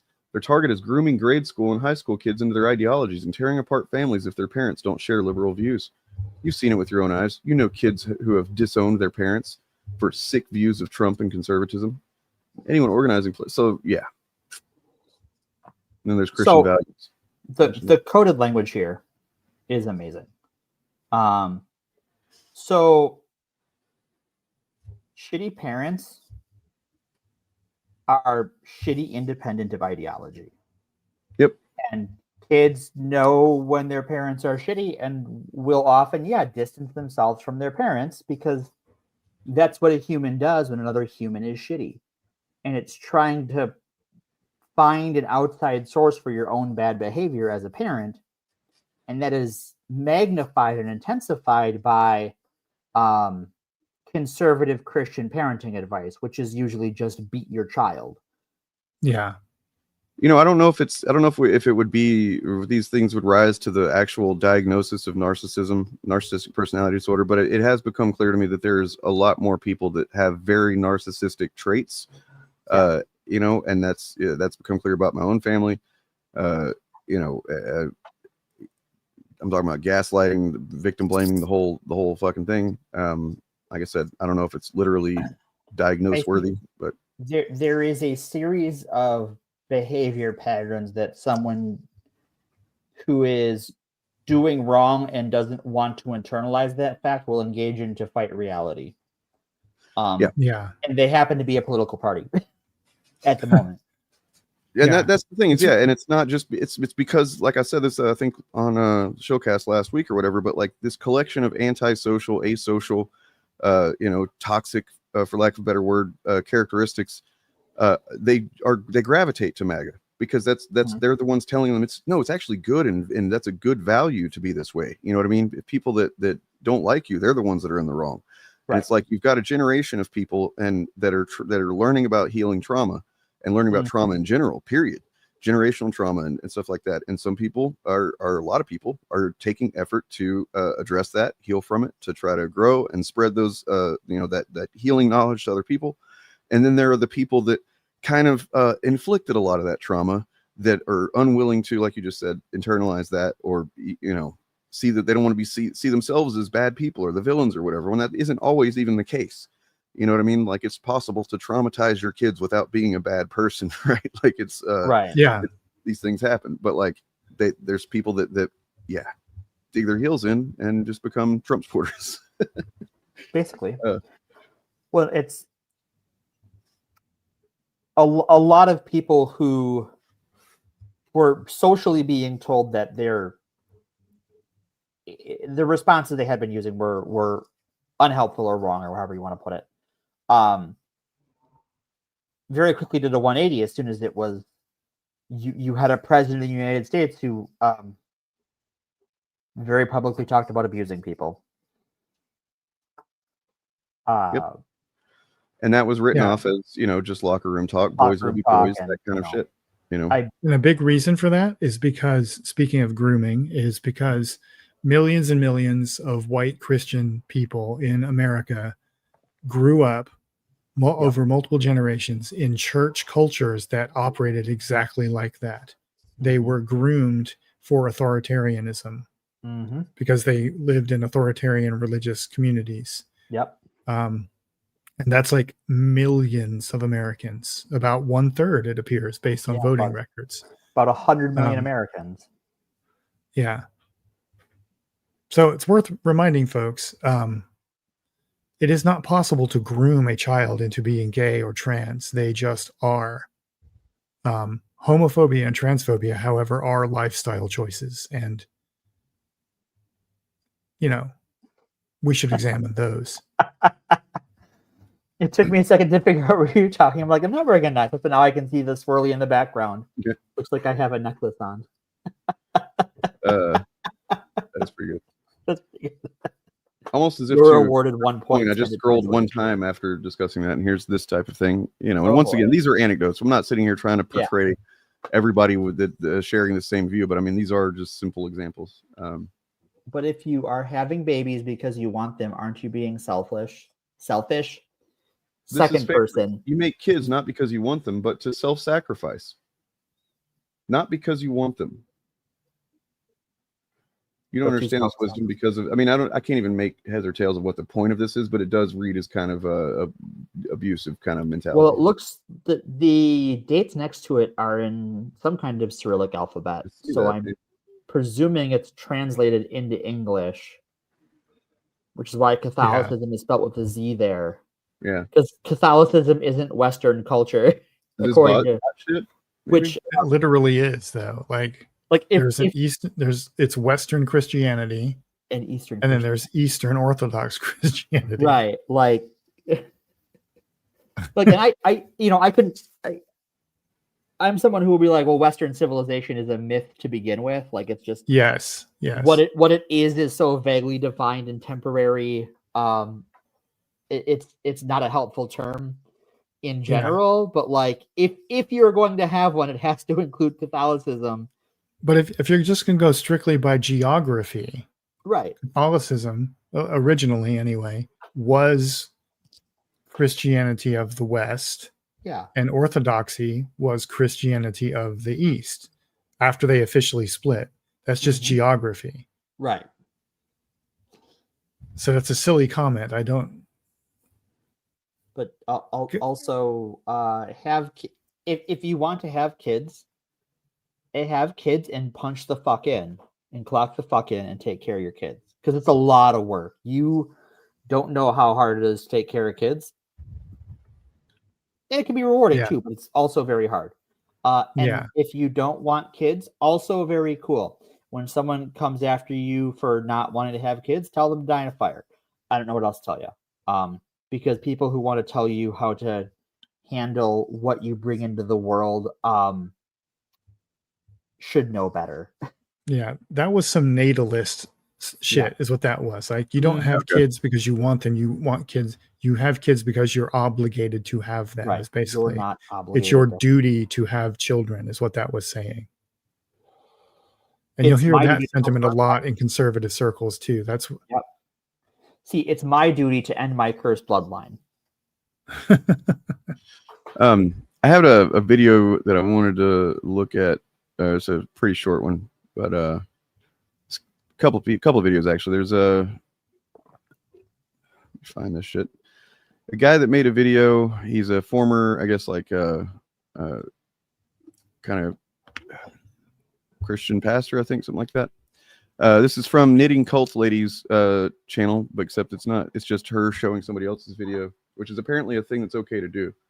I would have never thought that this is an okay way to make content because it's basically just stealing somebody's content, I feel like. But okay, I'm going to lay out what the fuck is happening right now because the cognitive dissonance is insane.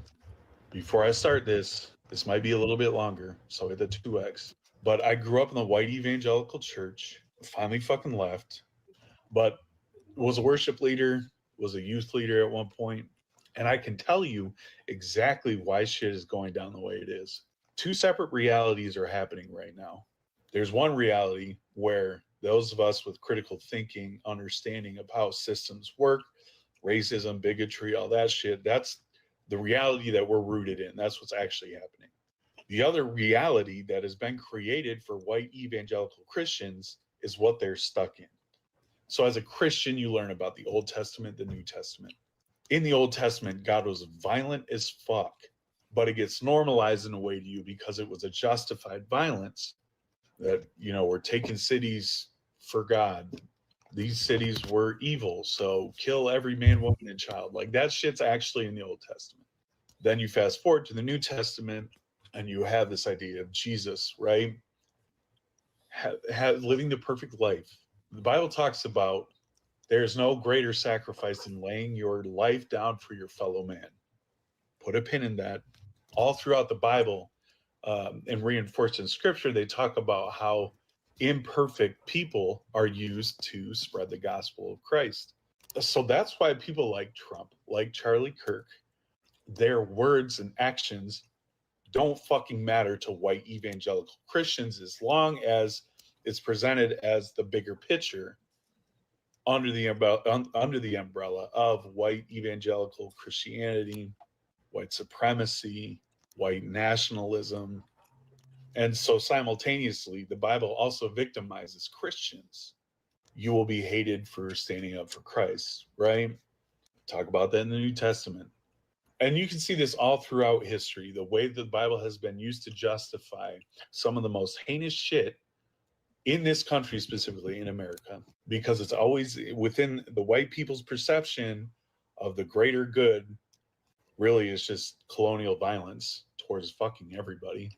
But when you as a white person, as a white evangelical Christian, can be both the leader of moral and ethical truth and simultaneously be the victim of anybody that doesn't believe like you do, and package it under this idea of unconditional love while simultaneously telling people to go to hell if they don't believe the same thing you do.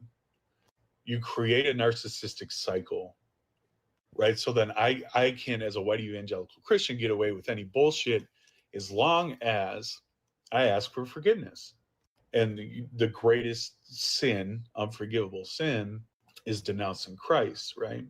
Everything else, 10 Commandments, you know, they don't really give a fuck about that. They want to put it up in school, but you see white evangelical Christians, white supremacists carry out violence all the fucking time, but it's justified because I can't see other people as human in their full humanity if they do not align with what I stand on, with my beliefs. The Bible talks about there's only one way into heaven, and that's through Jesus Christ. And so when we have people, again, like Donald Trump and Charlie Kirk, if they are preaching this or throwing this shit out there, sticking it to the wall, Christians are going to eat that shit up. And then it clicks in their brain that these men, now mind you, in a Christianity, it goes Jesus, men, everybody else underneath. So when you have these white evangelical men perpetuating these narratives, perpetuating this bigotry, it reinforces their beliefs, reinforces their victimization, reinforces that they will be oppressed because they're standing up for morality and ethics. So it feeds into the cycle of. I want to point out that Donald Trump literally said at the UN At probably our lowest, most embarrassing moment as a nation in modern history, in my opinion, at the UN speech that he did the other day, if you want to call that a speech, that Christians are the most persecuted religion. He literally said that. So Not where he's from. Yeah, I was going to say where. In Like, some there are parts of the places world, in the that's world true, where, but where not- Christians are a persecuted minority. well, do you like, think he was talking about anywhere besides America? Come on. No, of No. course not. I mean, but where's a great place where a number of Christians are being persecuted right now is Gaza. Gaza. Oh. Also, I think China, maybe. China, Maybe. I don't know. maybe I depending. heard something about that. China has a unfriendly relationship with Christianity. Yeah, I think I'd read something or heard something about them. They have like a small but growing kind of like contingent of people that are becoming Christian, and then that's being hostilely responded to some degree. So Yeah. I don't. And this is entirely my own fault, but in the recent past, at least, Coptic Christians in Egypt have faced violence from the Muslim-controlled government. That's not an uncommon thing that happens in that area of the world. The Copts being the oldest extant sect of Christianity that's continuously existed. But white Christians don't really care about them all that much for some weird reason. I wonder why. yeah. I do appreciate that this guy is. Go ahead. Well, I was going to say that Trump. I mean, look, sure he is. He is because he says he is, right? Like, and if we start saying who's not, and then gatekeeping, in a similar way that and that's why I think that it kind of is meaningless as an identity thing to throw out there, and because it's he says he is. So just because he can't say quote a Bible verse or whatever, it doesn't mean anything. There's a lot of them that literally don't. They say that Jesus meant the exact or said the exact opposite things from what he literally is quoted as having said. So you have anecdotes from pastors of like, I read the Sermon on the Mount today. That's the part of the Bible we were in. And I had parishioners come up and ask me what that was from. And it's like, the Bible? It's the Sermon on the Mount. Like, what do you want? We don't need that woke shit. Right. Yeah, that ties into what I was going to say about this dude. I appreciate that he's specifying white evangelical Christians. Yeah. But his description of that is accurate, but he's still making the every now and then the slip up of just saying Christian. And it's important to remember that both the Bible has been used in Western civilization on both sides of every moral argument we've ever had.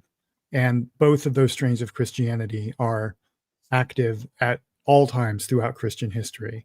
Yeah. And so none of them are quote unquote true Christians, or all of them are true Christians. There's the phrase true Christian is like no true Scotsman.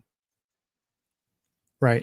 If they identify as a Christian, like what we've talked about on my channel a bunch of times. That's what I was started to say, and I didn't. Was that basically like it's like saying a real fan of Marvel Comics or a real Star Wars fan or whatever. It's like there's a direct correlation with the thinking about these things. Is that once you start deciding who is and who isn't, then you're gatekeeping, and that creates an outlier, creates an out group, and the first thing that people do once enough of them get together is they start demonizing an out group. I think there's an interesting point of comparison between, for lack of a better term, evangelical white Christians I've interacted with and the other Christians I've interacted with who are not comfortable with that other strain of Christianity. The one that isn't white evangelical Christians, those people tend to see the other ones as missing something from their faith. Whereas the evangelical Christians see them as heretics. Yeah. And don't think of them as Christians. That they are Christians does not figure into their opinion of those people because they are not white and evangelical. Yeah. If you want to get into the game of proving that they're bad Christians or whatever, just ask them questions. Yeah. Like, show me a single teaching of Jesus Christ that TPUSA actually defends. Go ahead. I'll wait. And then watch them, because they won't be able to do it usually. No. And so make them argue against their own religion. Don't argue against them. Just bring some receipts, like take, like, I don't know, immigration, for instance, and say, like, it says here in Leviticus that we should treat the alien among us as one of our own. We should love them as ourselves. And Jesus said something similar here in the New Testament. So why should I listen to you and Trump on this issue instead of listening to God and Jesus? And then let them come up with the argument for why the Bible is wrong. Well, and I think immigration is a great example of that, because, like, if there is one, because the Bible is inconsistent about a great many things, and it, because it's not a book, it is an anthology. Yeah. Immigration and foreigners in your land is a recurring theme in the Bible, that it is mostly consistent on how you should treat migrants throughout. Like, it's pretty consistent. Yeah. And it's not just the Bible. You'll find that in all of the ancient literature from the Mediterranean, because it's hospitality codes were essential to survival and trade. Yeah. Because they didn't have planes and cars and shit like we have. They had to go everywhere on foot or horseback. So when strangers came into the area, they depended on the generosity of the locals, and the locals supported them, because without supporting the strangers, they wouldn't get any shit. Right. No goods from foreign lands. So all that is baked into the morality of all that ancient literature. Mm-hmm.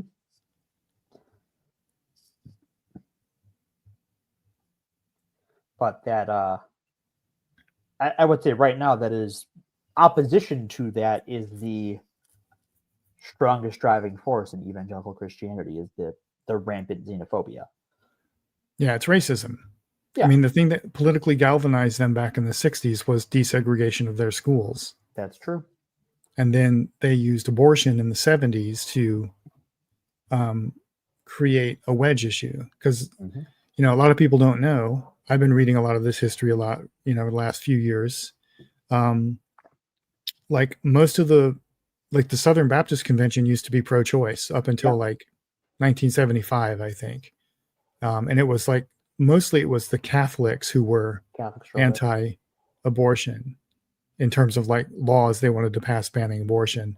Right. And most of the other churches were they weren't hard pro-choice, but they were kind of libertarian about it. Right. And so conservatives who freaked out about desegregation teamed up with Catholics who were mad about abortion, and they rounded up the evangelicals who were against abortion too, and they just created this political alliance that started all of this shit that we're seeing right now. Yep.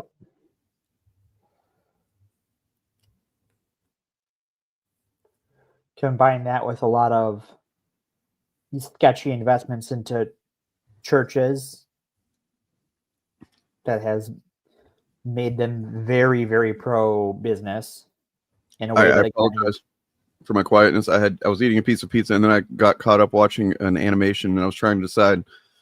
I don't know. We can watch it together. Okay. Cool. Oh no. Oh God.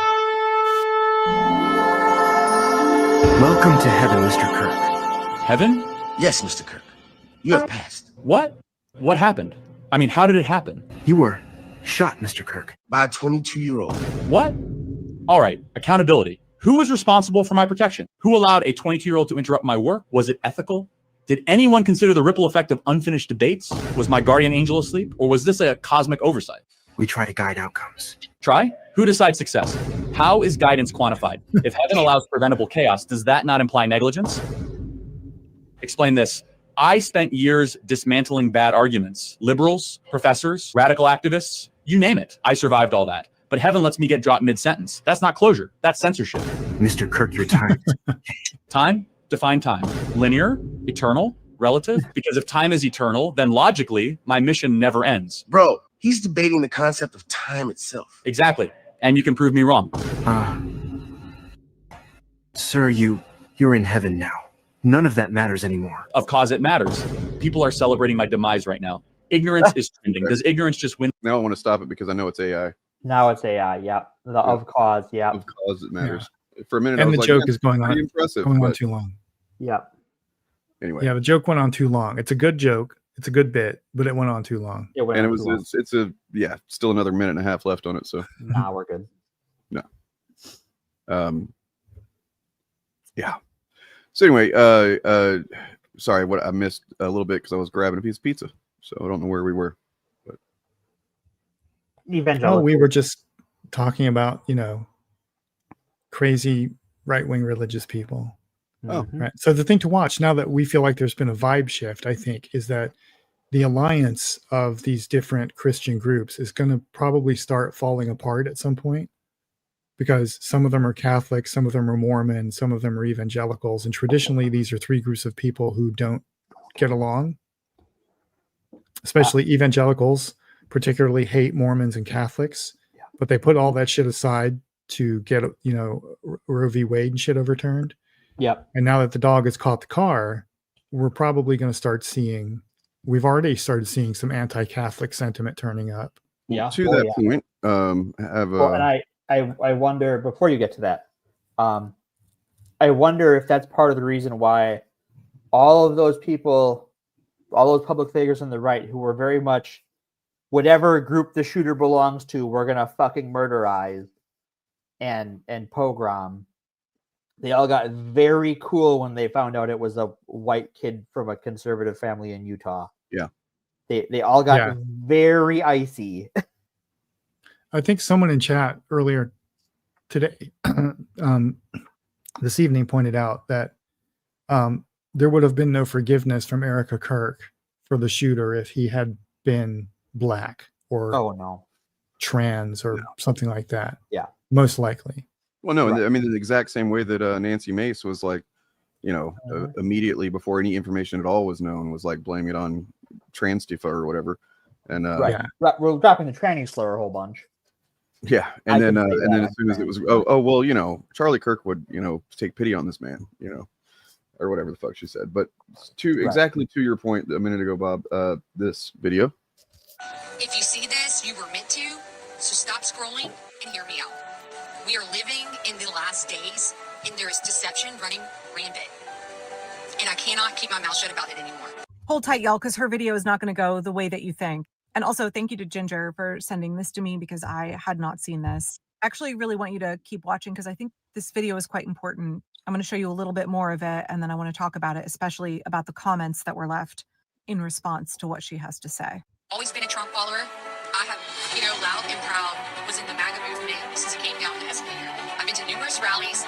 I have been on an intercessory prayer line for this man, like with other leaders in our country, praying for him every Sunday. And then I was also at his inauguration. I was a huge Trump supporter. After Charlie Kirk died, I asked God to reveal to me the true evil in this world. Give me the stomach to handle it, and give me the courage to expose it.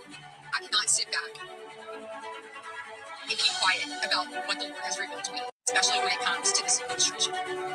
It is pure evil. It is divisive. It is satanic. And the worshiping of this man is idolatry, and Christians are being led to the slaughter. Wake up. Wake up. I'm guilty too, I have to say. So I understand. I understand the love and devotion to Donald Trump. Guys, hear me when I tell you, this man is no good. He is on the Epstein list. He is totally funded, totally compromised by the Israeli government.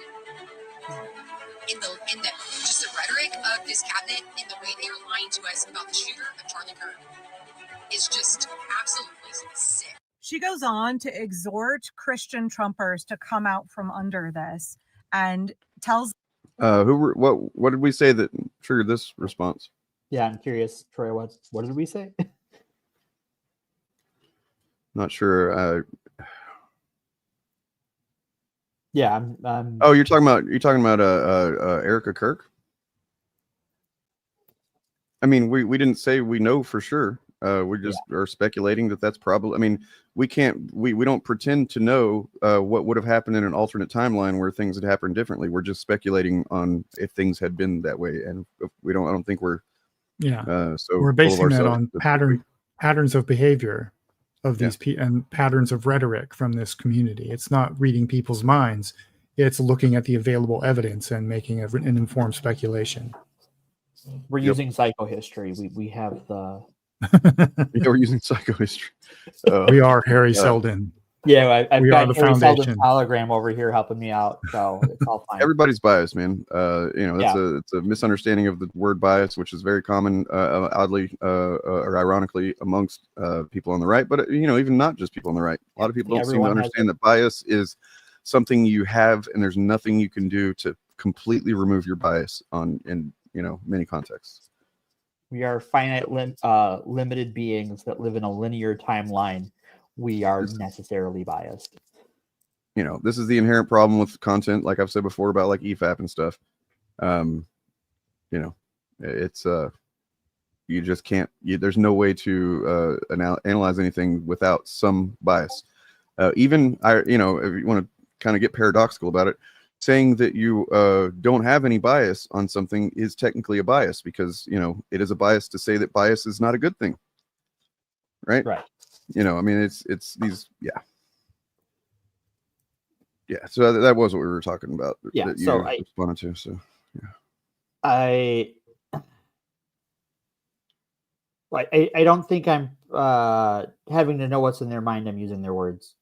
You look at how hard they wanted it to be a trans person. You had senators, Congress people in the administration saying all sorts of things, hoping it was that, saying it was that.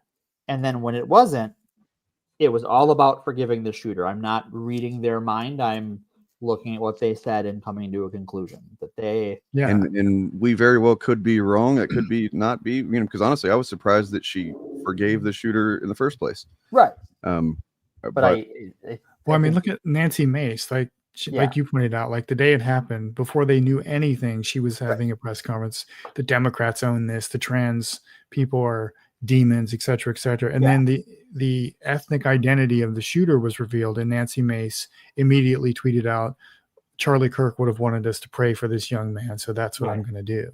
Yeah. Right. So this is like, to me, this is at the very least tends to be the trait of a toxic person. The more they do this, if not just straight up narcissistic personality disorders, like somebody who is completely incapable or just refuses to ever, analyze and be accountable for their own biases and expects everyone to see things exactly the way that they do at all times, and actually, wants to admonish anybody that doesn't see things the way that they, what I mean? Like that's just generally a shitty person that most people don't want to be around. They definitely don't want him as president. But yeah. I genuinely think being president is the first time in Trump's life that he has that like anyone has said no to him and really used real power to resist him. Yeah, we're seeing him react to that in real time for sure. Yeah. But yeah, so I think it's why you see in the first Trump administration why there was so much turnover and why he fired so many people, and why the second time. I think the only returning character is Stephen Miller. Everyone's a new sycophant. And I think it says a lot that Stephen Miller is a returning character as well. And that he's actually seemed to have been given more leeway to be front and center. And yeah, I think it says quite a bit about, if not what's in Trump's heart, because, once again, we can't know that for sure. But what he's okay with allowing to take front and center. We do know what's in his heart. Plaque buildup. Anyway, this is another thing that there's a lot of people that are recognizing how fucked up this is too. But we'll see how that plays out. They'll both get thrown out of court. I imagine. Anyway, what was this lady saying? Here. Yeah, so this lady, I wanted to get to the part where she, because one lady is one lady, right? Yeah. But apparently there's something in the comments that she wanted to talk about that I don't know if she shows them or not. Yeah, here we go. That's what I want to see.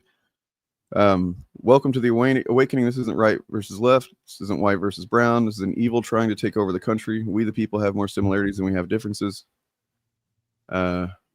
Yes, we've been trying to get people to wake up to this for years. They all fell for the Q psyop. They're all on one side and all bad. No one is saving us. This was the plan all along. Liberals and conservatives might not see eye to eye, but we can't hate each other. We're all Americans and we're being played. We've got to start sticking together so that's, something that so many of these replies are this. Well, Trump is scared. You are right about Israel. Oh my God, what's the face on there? What's going on? Uh-oh. Israel is controlling him. Everyone see the red flag come up. Doo-doo. Yeah.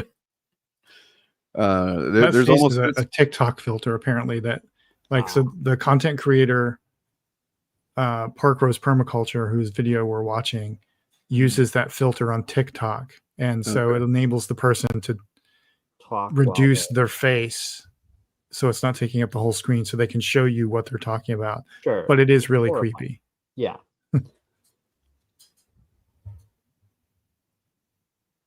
He lost me at the Epstein files. Losing Charlie was horrific, but I'm so grateful it's helped people to see what what's truly been going on. That could go either way, that comment. Wait, there's a Mandalorian saying something. What do they say? I walked away in 2016 when my pastor told me that I wasn't. I guess we'll just let her read it. Our country. Lots of comments that were like, Trump lost my loyalty because of the Epstein files. There's a lot of people saying that the Epstein files were the final straw for them when it came to Trump. There were a lot of Christians. So now that makes me wonder if has the Trump administration been hearing a lot of that from people? They've been, I mean, I'm sure they've got people out, feeling for what the vibe of their supporters are. And if they started to see enough people, like, oh, this fucking Epstein files thing is fucked up, man. That could be part of what's influencing this kind of clamp down lately. Yeah. And I think you see that the sharks are circling because, while the Democrats are putting out things revealed from the Epstein files through Congress, that's because they're on committees that are controlled by Republicans. The Republicans could squash that if they wanted to. It's notable they haven't. They're almost certainly was a way they could have gone about shutting them down that wasn't what they did, that was so insulting to a lot of them, I think. You know what I mean? Like, just going from we've got the files on our desk to no more files, there's nothing to see here, literally just like there's nothing to see here, waving their hands when there's a fire but right behind them. Well, and earlier in the chat someone was asking where Q went. Well, Q is in Congress. That whole movement is a big part of the Republican congressional delegation, and a lot of those people are the ones who are now quietly allowing Democrats to release things from the Epstein files, because they were true believers and Trump fucked them. So I get the impetus to want to assume the best from her because she's a widow and she legitimately, at least at a couple of points seemed legitimately upset, and I'm sure she is, having lost her husband, father of her children. That's not not going to be easy, but at the same time, she made an appearance on his podcast a few months ago, and the way that they introduced her was that she is more conservative than he is. And that means that she's knows and is okay with all of the things he has stood for and stood against and advocated against, the many racist and hateful, just straight up hateful and misinformation shit that he's thrown out there. She's okay with all that and thinks even more extremely about things. Her I was referring to was Nancy Mace, not Kirk's widow. Do I know? Before when we were talking about the her I was referring to was Nancy Mace. Sure. Oh, okay. Yeah. Well, I mean, I thought I think he was talking about. I haven't said anything about Kirk's widow because it's my personal opinion that she's a private person going through something that's pretty traumatic, and I am happy to leave her to her peace. Well, you're not going to like where I go next then. That's fine. Because I want to address this one. Yeah. Yeah, Kash Patel had a Q podcast. He was all about releasing the Epstein files until it was his job to release the Epstein files. And that's another point to my accelerationist, like they're causing chaos for chaos sake kind of point is that I've seen a lot of people saying that you can't, Kash Patel's incompetent. He's not cut out to run the FBI. And that's true. But like that kind of the implication there is that he was hired in order to run it competently. And I don't think that you hire the guy that's only known for just running a fucking conspiracy podcast to do anything but make a conspiracy mess of the FBI. Right. The FBI, DOJ, which has gone after Trump, so he fucking hates it. He's mad at it. He wants to, take the fangs out of it because so him and his friends can continue to get away with shit. Right. Yep. So what do you do in that case? When you have the ability, you appoint somebody that you are pretty confident is going to fuck things up and throw out conspiracy theories and say that they've arrested the guy twice whenever they haven't arrested the right guy. And you know what I mean? Like that kind of shit. So the problem for them and why it's, why a lot of people on the right are mad at Kash Patel is because it turns out to do the other thing they want him to do, which is persecute their political enemies. He has to be good at his job. And there's a very real chance that he has scuttled both the Kirk shooting and the shooting committed allegedly by Luigi Mangione through his inability to follow legal procedure that exists for a reason. Same thing with the shooting that happened in Texas this week, where a gunman shot two migrants that were in detention. And they're saying that he was posting evidence on Twitter. A defense attorney is going to have a field day with that. Yeah.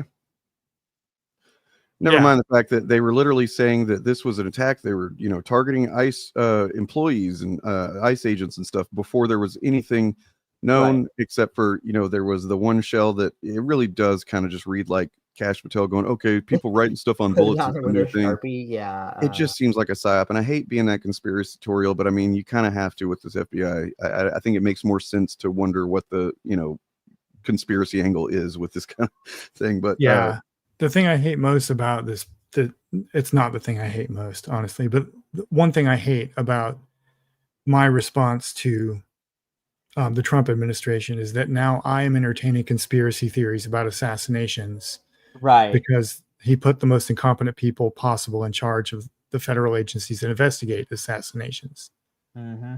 And like before, if it had been something like, if something like that had happened under like Biden, like if Charlie Kirk had been assassinated while Biden was president, I wouldn't be, as much as the FBI sucks because they're cops, I wouldn't be questioning the forensics of the case. You should never just take the FBI's word for things without like doing some critical thinking. But at the same time, this is a different thing, different animal.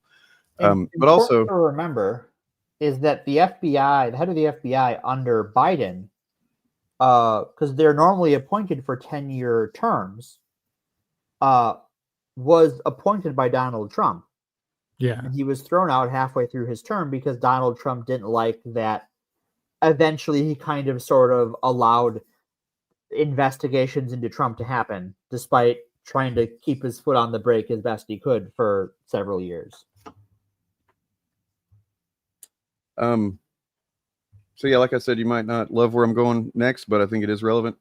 Okay. Erica Kirk. This is her at the Miss Universe, I think it is, pageant in 2012. Okay. Guess who owns that or owned that at the time anyway? I'm gonna guess Trump based on the. I don't know what gave it away, but yeah. And then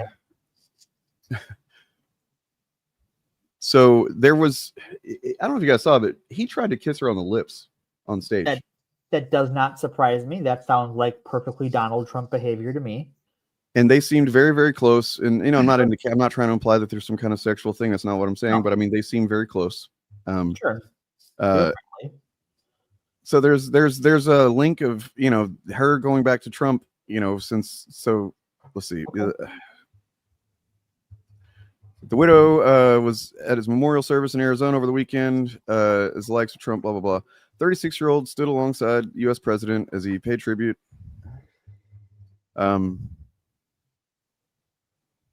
she forgave him. You know, there's that. That's cool. Yeah. That's a weird look, man. Like Trump's a weird looking guy. That lip biting thing he's doing is fucking bizarre in that context. Yeah, it's like he's like, oh yeah, I got this hot blonde rubbing on me. Right. That's his, Yeah, he's just a creep. it's his He's this perv geeky look. guy. So, you know, and also, so there's not only connection for her to Trump prior to her even being married to Charlie Kirk, but there's a connection with Charlie Kirk, or at least his father, who was an architect who worked for Trump for quite some years. Yeah. And you know, I've seen some people speculating. I don't know if there's anything really pointing to this exactly, just other than these facts that we've just laid out here, which are facts, but people have speculated based on them that you know, that she was kind of like you know, they were kind of introduced to each other, Charlie Kirk and her. Sure. And yeah. Yeah. They met through their existing connections. That sounds pretty normal to me. So he like happened. The people involved are all, you know, largely all monsters, but that sounds like how a lot of people meet. I don't know. I guess I'm not sure what I'm supposed to think about this. It just is not phasing me whatsoever. Oh, come on. Her talent portion for the Miss Arizona contest was performing a dribbling exhibition with 2 balls. Seriously? Look, is that a talent? I don't know. Sure. I don't know. I can't dribble 1 ball, so I guess. Yeah, you know, there's just there's nothing, even if it was proven that this is all arranged and stuff like that, doesn't necessarily mean anything inherently, but it just goes to show the kind of deep ties that all of these people seem to have to each other. You know, it's not like they came together naturally or through the electoral politics, you know what I mean, where they just it's not exactly nepotism, but it, you know, I guess the cousin to nepotism. Close, yeah. Well, it's as a wise man once said, it's a big club and you're not in it. Indeed. In fact, I have a thing here. I have a new clip here that I was gonna show once I get it. Show the clip. Bob's on mute. Declare war on things here in America. Anything we don't like about ourselves, we have to declare war on it. Don't do anything about it. We just declare war on it. We got a war. It's the only metaphor we have in our public discourse for solving a problem. It's called declaring a war. We got a war on poverty, the war on crime, war on litter, the war on cancer, the war on drugs. But you ever notice there's no war on homelessness, is there? Nah, no war on homelessness. You know why? There's no money in that problem. There's no money in that problem. Nobody stands. It's true. Nobody stands to get rich off of that problem. You could find a solution to homelessness where the corporate swine and the politicians could steal a couple of $1 million each. You'd see the streets of America begin to clear up pretty goddamn quick. I'll guarantee you that. I will guarantee. This was Pete Carlin era right here. This is I hate to break it to Carlin, but that's actually happening right now.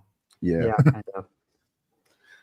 It's you know, it's kind of a good thing that he didn't live to see some of these things, in my opinion. You know, I mean, he would have had to say excellent things about it, but it probably would have broken his fucking heart, which he already had a problem with. So right, the guy lived a life.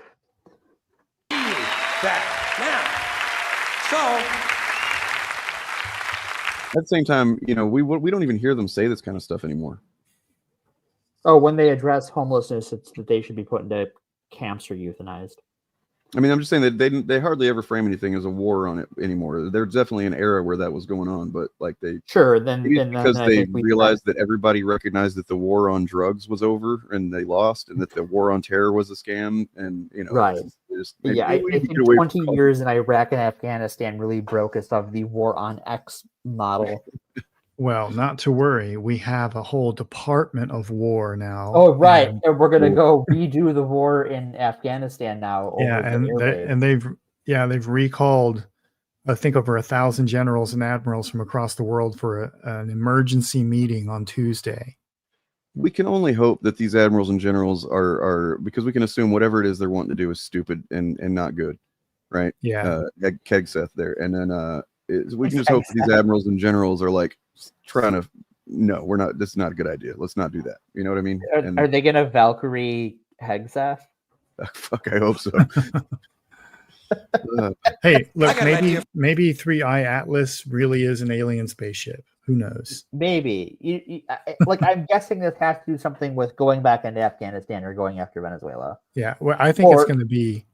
I think it's going to be. They have to make a pledge of loyalty to Sure. Trump, not to the Constitution. Mhm. And if they don't, they will be told to resign. That's what I Right. think it is. I imagine. Yeah, that's probably it. So going back to the point I wanted to make about the TPUSA and its origins and stuff, because this kind of ties it all back together. So Charlie Kirk was a tool for the Dunn Foundation, and a few others, but mainly the Dunns. They are the ones who, as I'll get to in a second, scouted him and groomed him to push their agenda. Because so yeah, of course they were going to invest heavily into his funeral, because they saw their investment literally just disappear in the blink of an eye. This guy that they've invested so much into him, right, that they saw one last chance to invest in him and really make it, so that's notice nobody's talked about where all that money came from, right? Like, where did all that fucking money come from for that thing, for that event in such a short amount of time, right? I'm sure that might come out someday. Incorporated. If we're lucky, we might find that out at some point, but like, yeah. So TPUSA, like I said, had no organic revenue, but spent $98 million a year. No organic revenue. It was supported by 4 families. Their YouTube channel, before Kirk's assassination, I'm sure that's different now, but they averaged about 15,000 views on their YouTube channel. That's not much for, if you want to consider views as influence, which today, day and age, kind of is that. Yeah. Speaking of which, the 24 of you who are watching, make sure you have liked this stream and subscribe to this channel. I did the thing.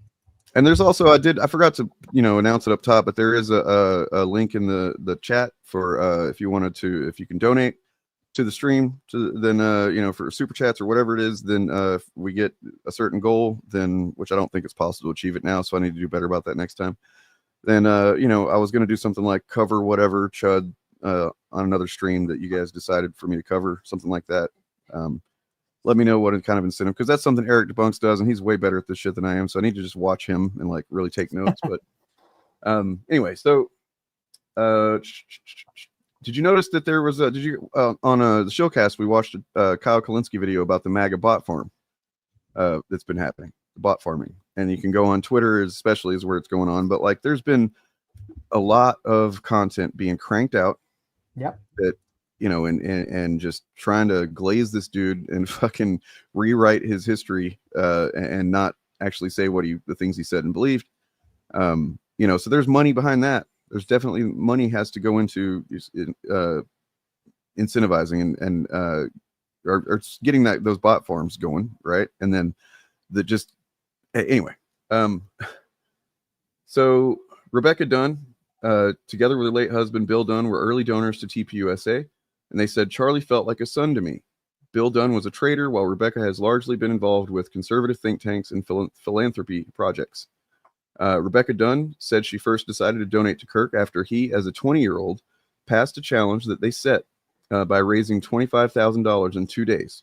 And they basically repeated that over and over, increasing the amount every time, where they would say, if you can donate, if you can, raise this much money in a certain amount of time, we'll give you, whatever. So she and her husband went on to give him multiple challenge grants, each one larger than the previous, eventually growing into the millions. So and this is from the New York Times. How Charlie Kirk became the youth whisperer of the American right. His knack for making an indelible first impression served him well whenever he first spoke at a local event hosted by the Job Creators Alliance, founded by the Home Depot chief executive Bernard Marcus. In the audience was Allie Hanley, resident of Palm Beach and the wife of the brick magnate Lee Hanley. She implored the 19-year-old speaker to come to Palm Beach and meet her circle of friends, even offering to pay for his flight and put him in their guest bedroom. So I have a question. Yeah. So the brick magnate, like when there were all the protests in 2020 after George Floyd was killed, and there was all those pallets of bricks everywhere that showed up mysteriously, was that guy, was the brick magnate responsible? I'm just asking questions. As soon as you said that, I was like, oh no, I know where this is going. So brick magnate sounds like a porn star. I'm just or some other kind of showbiz I'm here to name. fix your cable. Yeah. So yeah, she paid for his flight. He ended up staying in Palm Beach for several months. So that's, think of that. He was invited there to meet her circle of rich friends and stayed there for several months. Must have been some good. So this guy Walsh that served on the TPUSA advisory board recalled visiting Kirk in Palm Beach during this period at a dinner with several new donors. They treated him like an adorable little puppy, he said. Just after the November 2014 midterms in which the Republicans retook the Senate, Kirk spoke at one of Palm Beach's most prestigious conservative events, the Restoration Weekend, hosted by the nativist David Horowitz Freedom Center in his palatial Breakers Hotel complex. Senator Jeff Sessions and his top aide, Stephen Miller, both men 2 years away from becoming top Trump administration appointees, were among those in attendance. So were several prominent Florida Republican donors, including Rebecca Dunn. Within a month, Turning Point USA would receive a profusion of six-figure donations from Dunn and others. Yeah. So that from the very beginning, almost, because I will say that probably the first couple of years, even though he was a Tea Party dipshit, he probably wasn't completely corrupted at that point. But let's see, 2014, 2014, that was about whenever the Tea Party started falling apart, right? Yeah, that's when sort of MAGA begins. So that makes sense that if he started a Tea Party organization, then 2014 was about where that kind of started. They just didn't really amount to anything because it was mainly a grift too. But then you started seeing he was probably aimless, didn't know what to do, and then you got these rich motherfuckers coming in. Yeah, and they love bombed him by the sounds of it. So I do have an observation. One of the people hosting that thing in Florida was the organizer of a quote unquote nativist group, and it's weird that nativist groups all seem to hate native people. Weird. What is a nativist group again? What does that mean?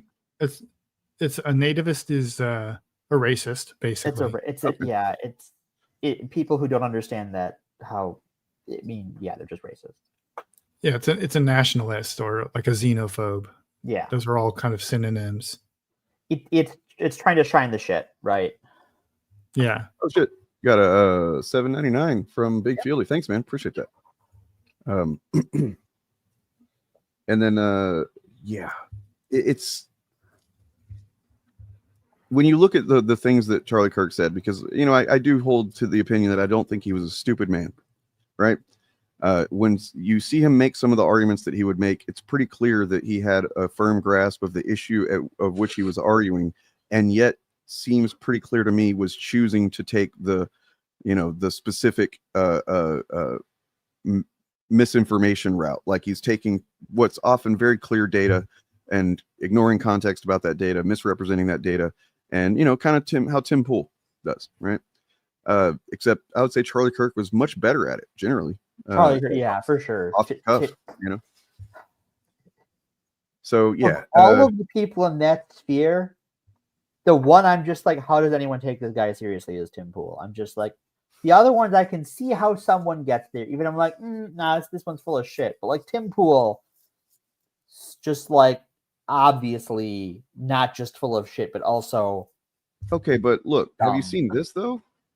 I believe a friend of the channel, Edgier Than Now, put out a video on this. It's a very good video. I recommend it. Edgier Than Now, seems to have found their new grift joke. But yeah, people seem to like their graph content, which is good content and breaks it down pretty well. And like in this new one, I was like laughing out loud because apparently they were just taking some of the same information that was presented in like the crime stats, just as a hobby, just like for something to do in their downtime a couple of years ago, and made like a bunch of like a whole bunch of graphs and broke it down. I was like, holy shit, that is nerdy as fuck. It is. Who knew there was such a fan base out there for graph content? Well, I mean, when you got people making such convincing misinformation. Do what? You normally can't find this kind of graphic content on YouTube. Speaking of graphic content, it's up to you guys if we wanted to look at this or not, but it is becoming more of something that's making the mainstream. Have you seen the new theory about Charlie Kirk's assassination? Yes. I won't lie. The one from Range Daybro. Yeah. I don't know that how much we Is he want to the one? entertain that. Is he the one that used footage, like some frames of footage Mhm. of the up close? I believe so. I'm not sure if shooting that was to the same video. It at least, yeah, I'm not sure because how I saw it was on Kyle Kalinski's channel. Yeah. So Kyle Kalinski taking it somewhat seriously, or at least being willing to check it out and say that it doesn't immediately seem crazy. That was what it was like. Yeah, and I kind of agreed. It doesn't immediately seem crazy. It actually does highlight one of the weird facts about his being killed, which is that the entry wound, which is what's been presented as the entry wound, was very, very gushy. Yeah. And that's just not how entry wounds tend to go. Now, the original narrative that I'd seen was why it was such a messy entrance wound was because the bullet had ricocheted off of his bulletproof vest, and then the piece of it, or like the whole thing, had kind of tumbled right into his neck, which that would make sense why it would be a messier wound than just like a bullet. However, he was not wearing a bulletproof vest. You can tell that in images before he was shot. That like you can basically see the outline of his nipples. He wasn't wearing. Maybe he had the bat armor from the George Clooney Bat. maybe. But yeah, and then you look at the fact that it did seem like some gush of blood came out of the back of his head a split second before that hole appeared in the front of his neck. Now I'm seeing people kind of pushing back on that, saying that was his earpiece flying off before, just from the kinetic energy. Yeah, it's one of those things that whenever you get to this, like, we're going to show a frame, and we're going to show a frame, and we're going to show a frame, or we're going to slow it down. Like, it's hard to know exactly what I mean. It's some shooting somebody inevitably creates chaos. Yeah, and it's the news Zapruder film, right? Right. Yeah. The thing is, like, in real life, bodies do not react to getting shot the way they do in the movies. No, they don't. It's actually, that's what makes it upsetting, is because anytime I've seen a video of somebody actually being shot, the alarming thing is just how the body reacts is not what you'd expect. It's very visceral and human in a way that you didn't expect. Yeah. And like one of the guys Kyle Kalinski was showing was a hunter, right? Who's used to shooting elk. A human is not an elk. Right. So the body of a human is not going to respond the same way. But that's kind of the point that he makes. I'm not trying to make the argument for this or anything. Just please understand that. And just it's fine. The thing that he says is to that point, which is that they use the exact same gun and 30-06 ammo, and they shoot a target with elk bone on it. It shatters the elk bone. So that raises the question of why was there not a wound coming out the back? Why did it not blast a hole through the back of him? Right.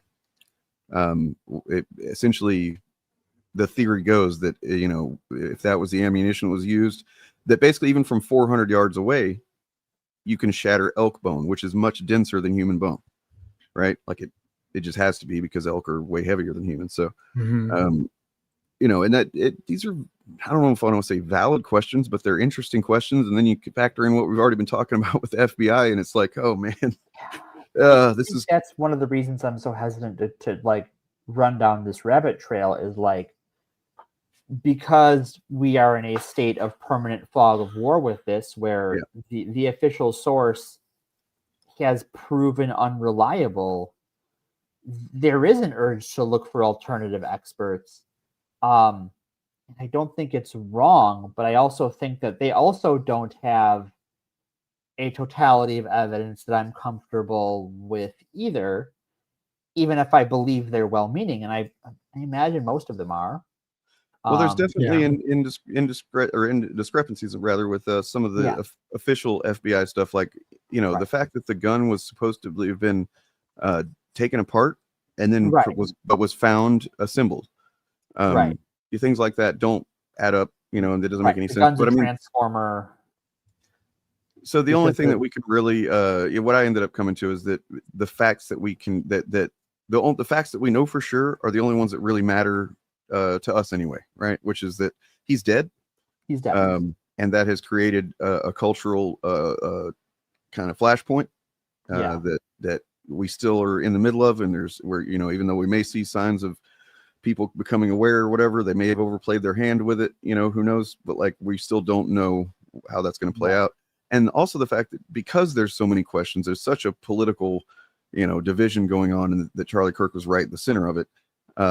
We'll probably never have like a official narrative that we can fully grasp onto.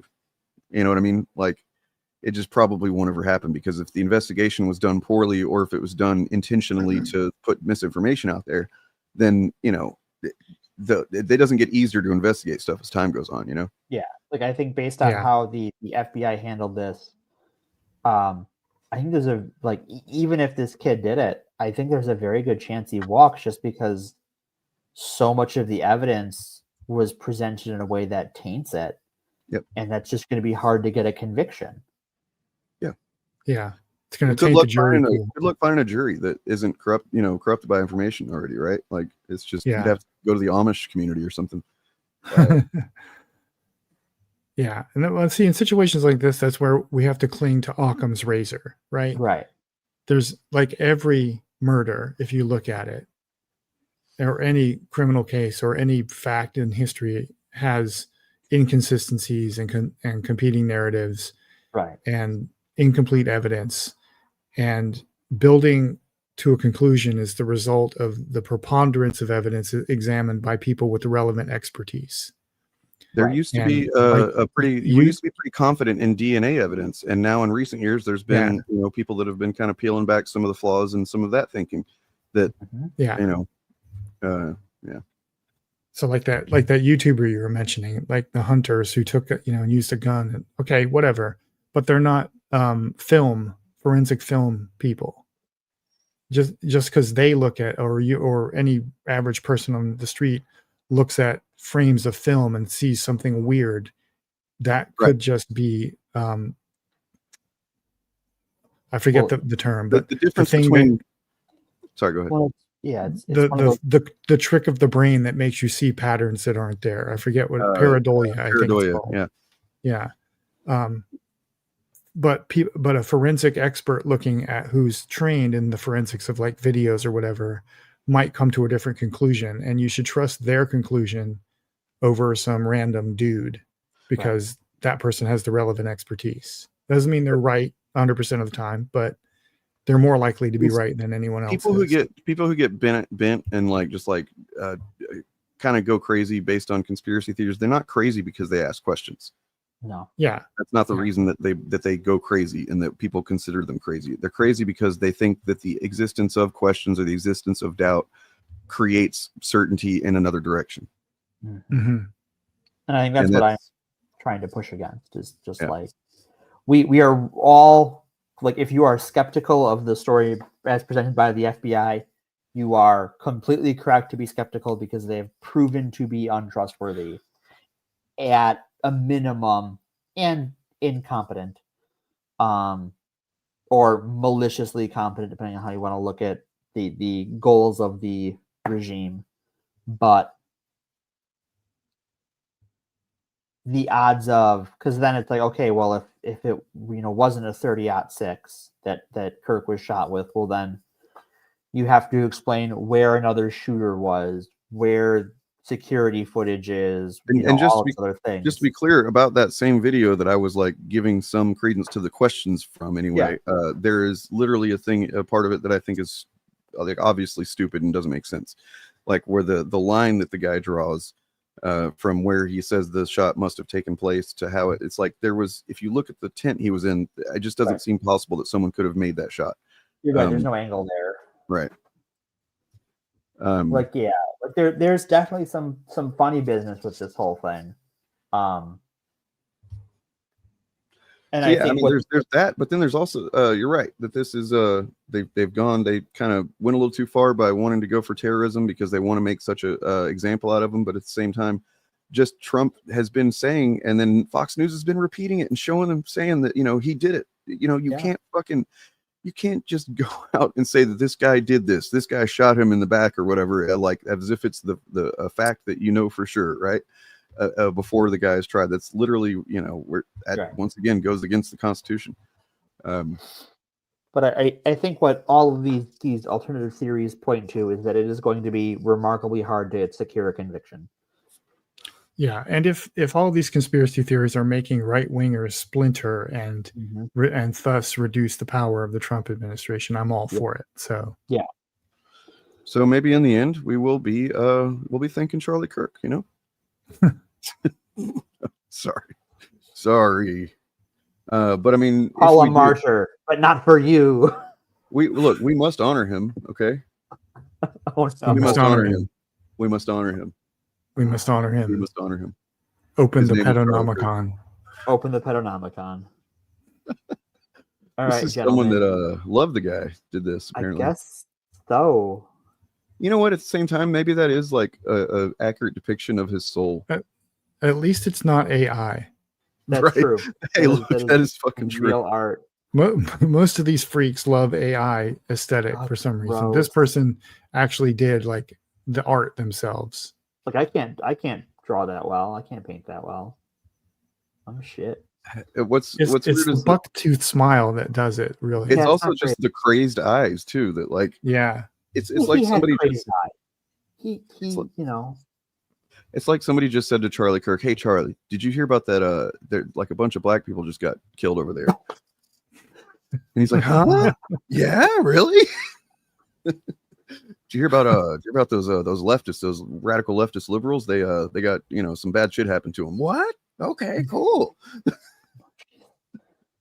Look, Charlie, it's trans porn. Oh, yeah, probably.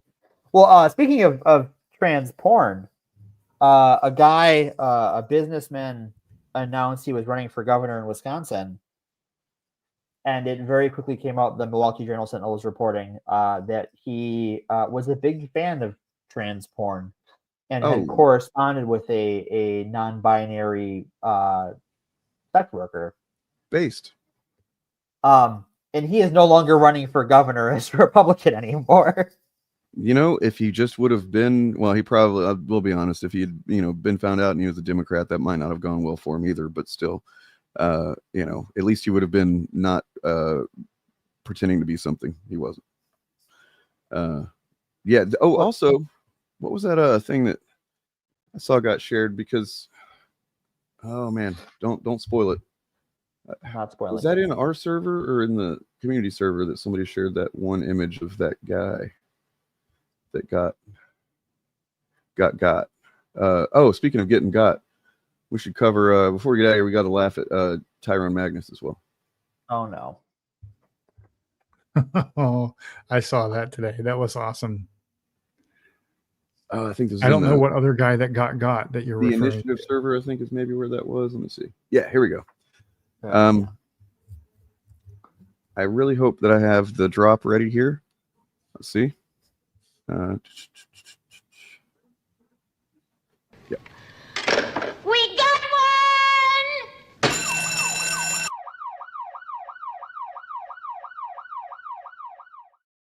Oh, I love that.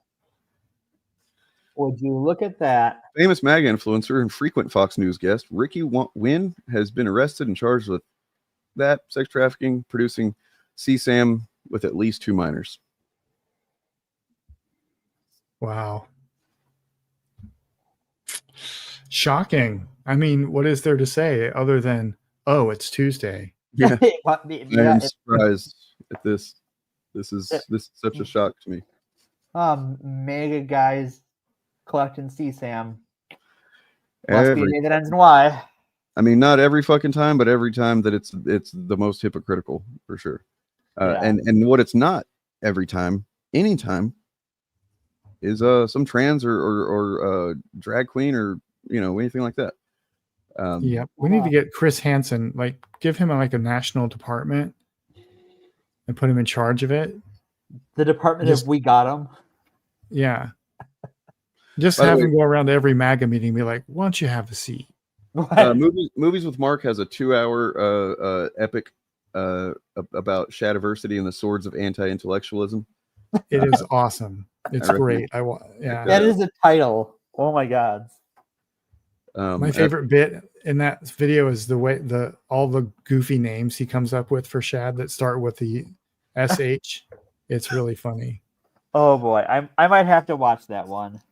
I have an idea for hard Fat for as well. Shad to benefit from my Chud blindness because he has the voice. Because like I can't tell Chuds apart because I have Chud blindness. I can't tell them apart. They all look the same to me. But he's got his accent. And so I know which one he is. He can't escape me.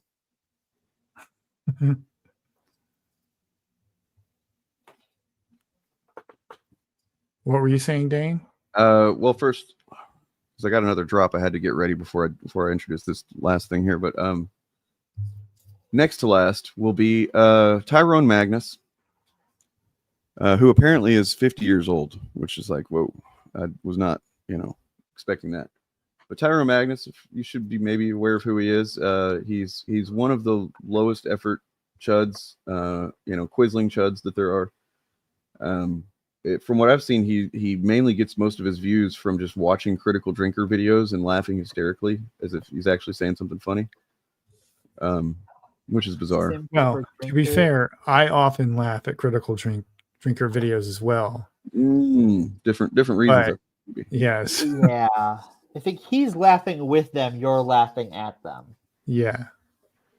So he was busted. Not with any kind of CSAM or anything, but that's good.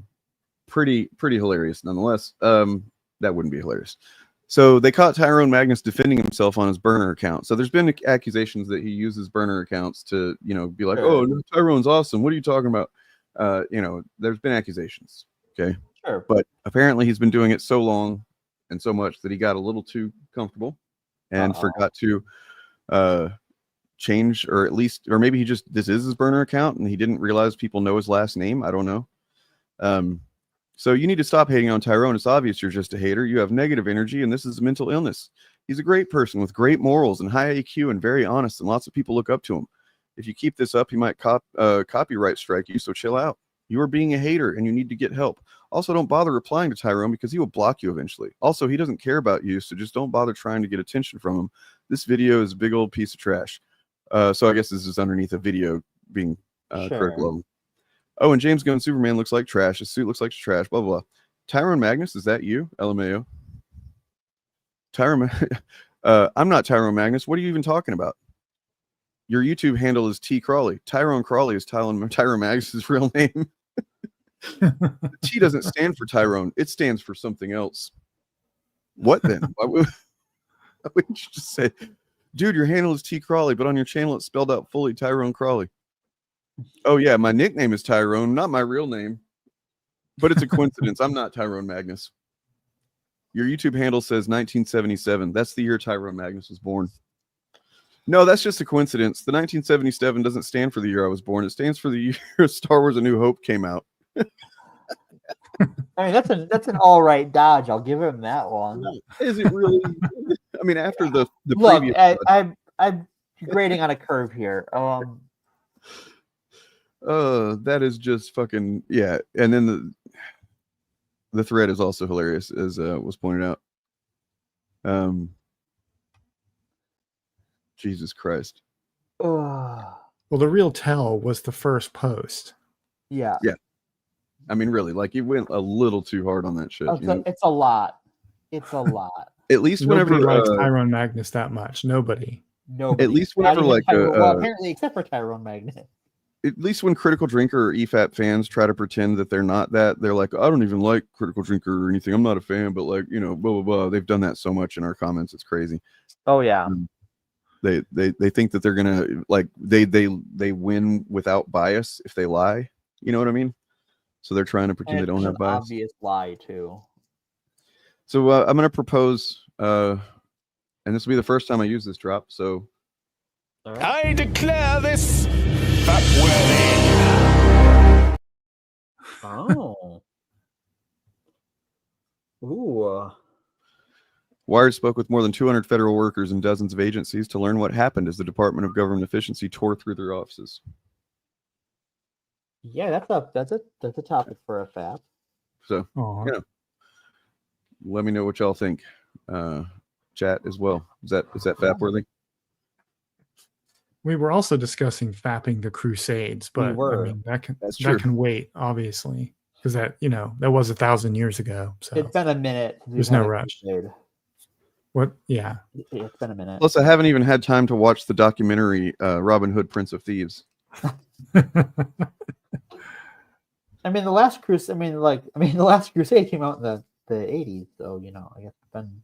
That's true. Yeah. There was really it was a long crusade. There's just not a lot happening between the 1600s and then 1991. Well, at some point, the Turks finally got around to changing the name of the city, but with our current Secretary of War, we may be getting a crusade sometime soon.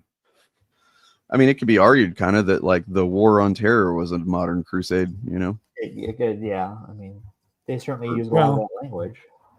Yeah, that depends on your definition of the word, which definition of the word crusade you accept, because the official definition is a war declared by the church. Well, but yeah. All right, I gotta address Big Fieldy here. The first time or the second time, because they retconned it. Is this a Warhammer thing? It's a Warhammer thing, yeah. Okay. So in the early 2000s, they had the 13th Black Crusade as an event book that had tournaments and stuff, and you reported online, and the things that happened in it went on to affect the next several editions of the game. But then a few years ago, they retconned it and did it again. And characters who died the first time survived, and different characters died, and it's what is going on here? That didn't make it the 14th Black Crusade? No, it was, yeah. And you have weird things where, because of how things happen, at the end of the 13th Black Crusade, the first time, one of the other alien empires begins a phase of expansion. And then before the retconned version of it, that phase of expansion is said to have ended. So it started after it ended. But yeah, thank you, Mr. Sinister. That is, and people will talk about how sacred the canonicity of 40K is. It's no.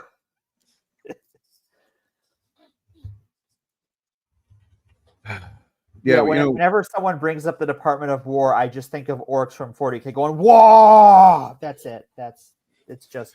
Speaking of Mahler, I wanted to point out that I checked out their subreddit the other day in the midst of before Jimmy Kimmel was actually announced as coming back. Just curious what they were talking about, and they mainly weren't addressing it at all, which I think is interesting. So they're these are free speech and art kind of guy, uncorrupted art kind of guys. Sure. And then a few of them were just cheering it on. So him not coming back rather. Right. It's kind of telling. It's very telling. So, yeah, anything else we wanted to discuss before we get out of here? No. Peacemaker? Peacemaker.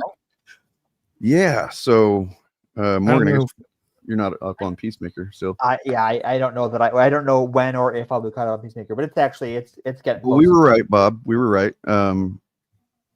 Yeah, spoilers. Peacemaker. Spoilers for Peacemaker. Season 2. The fans were right. Yeah. We were right. We've been discussing privately that this is almost certainly the Nazi dimension. And it became more and more clear that was the case with things like there was literally not a person of color visible whenever he's driving through the town and stuff. And then anytime there was a flag that was like a visible flag somewhere, like little flags in the office of Argus, they were rolled up to where you couldn't see the blue part.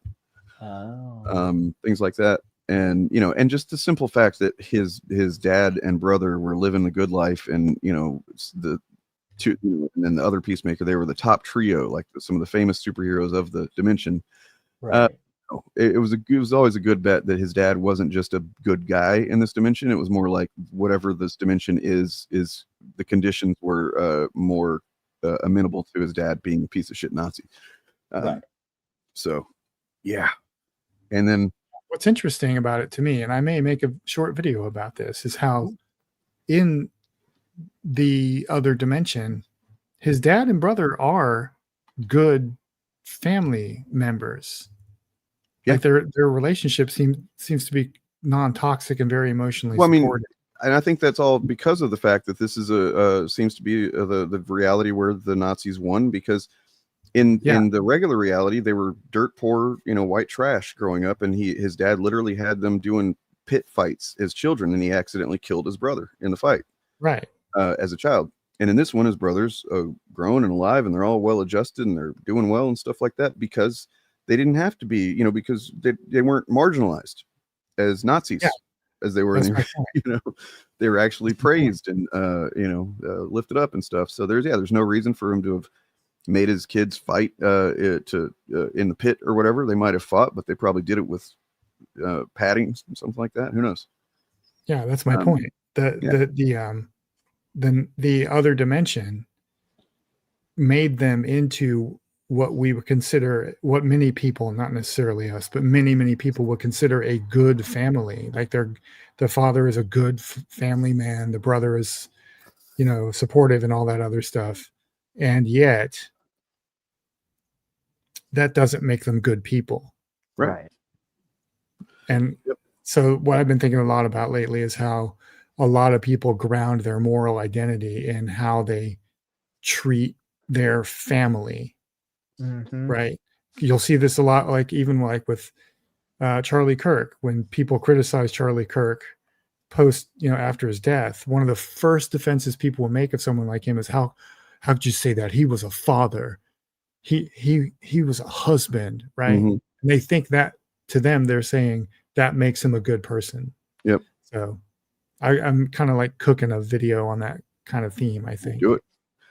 To this point, I mean, you address it in your next comment, but that's what I was going to say, that it was all revealed in the last couple literal minutes of the episode.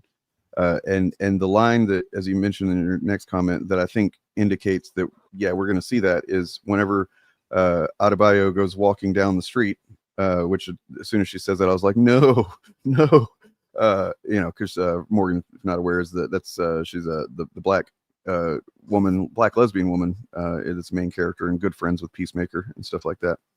And she, they come through the dimensional gateway, which is inside of Peacemaker's house, or his family's house. So then she decides she's going to go take a walk around and stuff while they're waiting to find Peacemaker and whatnot, because he's over there. He ran away to that dimension because he doesn't realize what it is. He just thinks, oh, this is the dimension where my family's doing great and this is great, And I accidentally kind of killed my other me whenever he attacked me, so I might as well take his place. Right. But that's why that's was done for a purpose. It's to set up the comforting illusion that Peacemaker. But I mean, the thing that indicates what we're going to see, and I don't think it's going to be.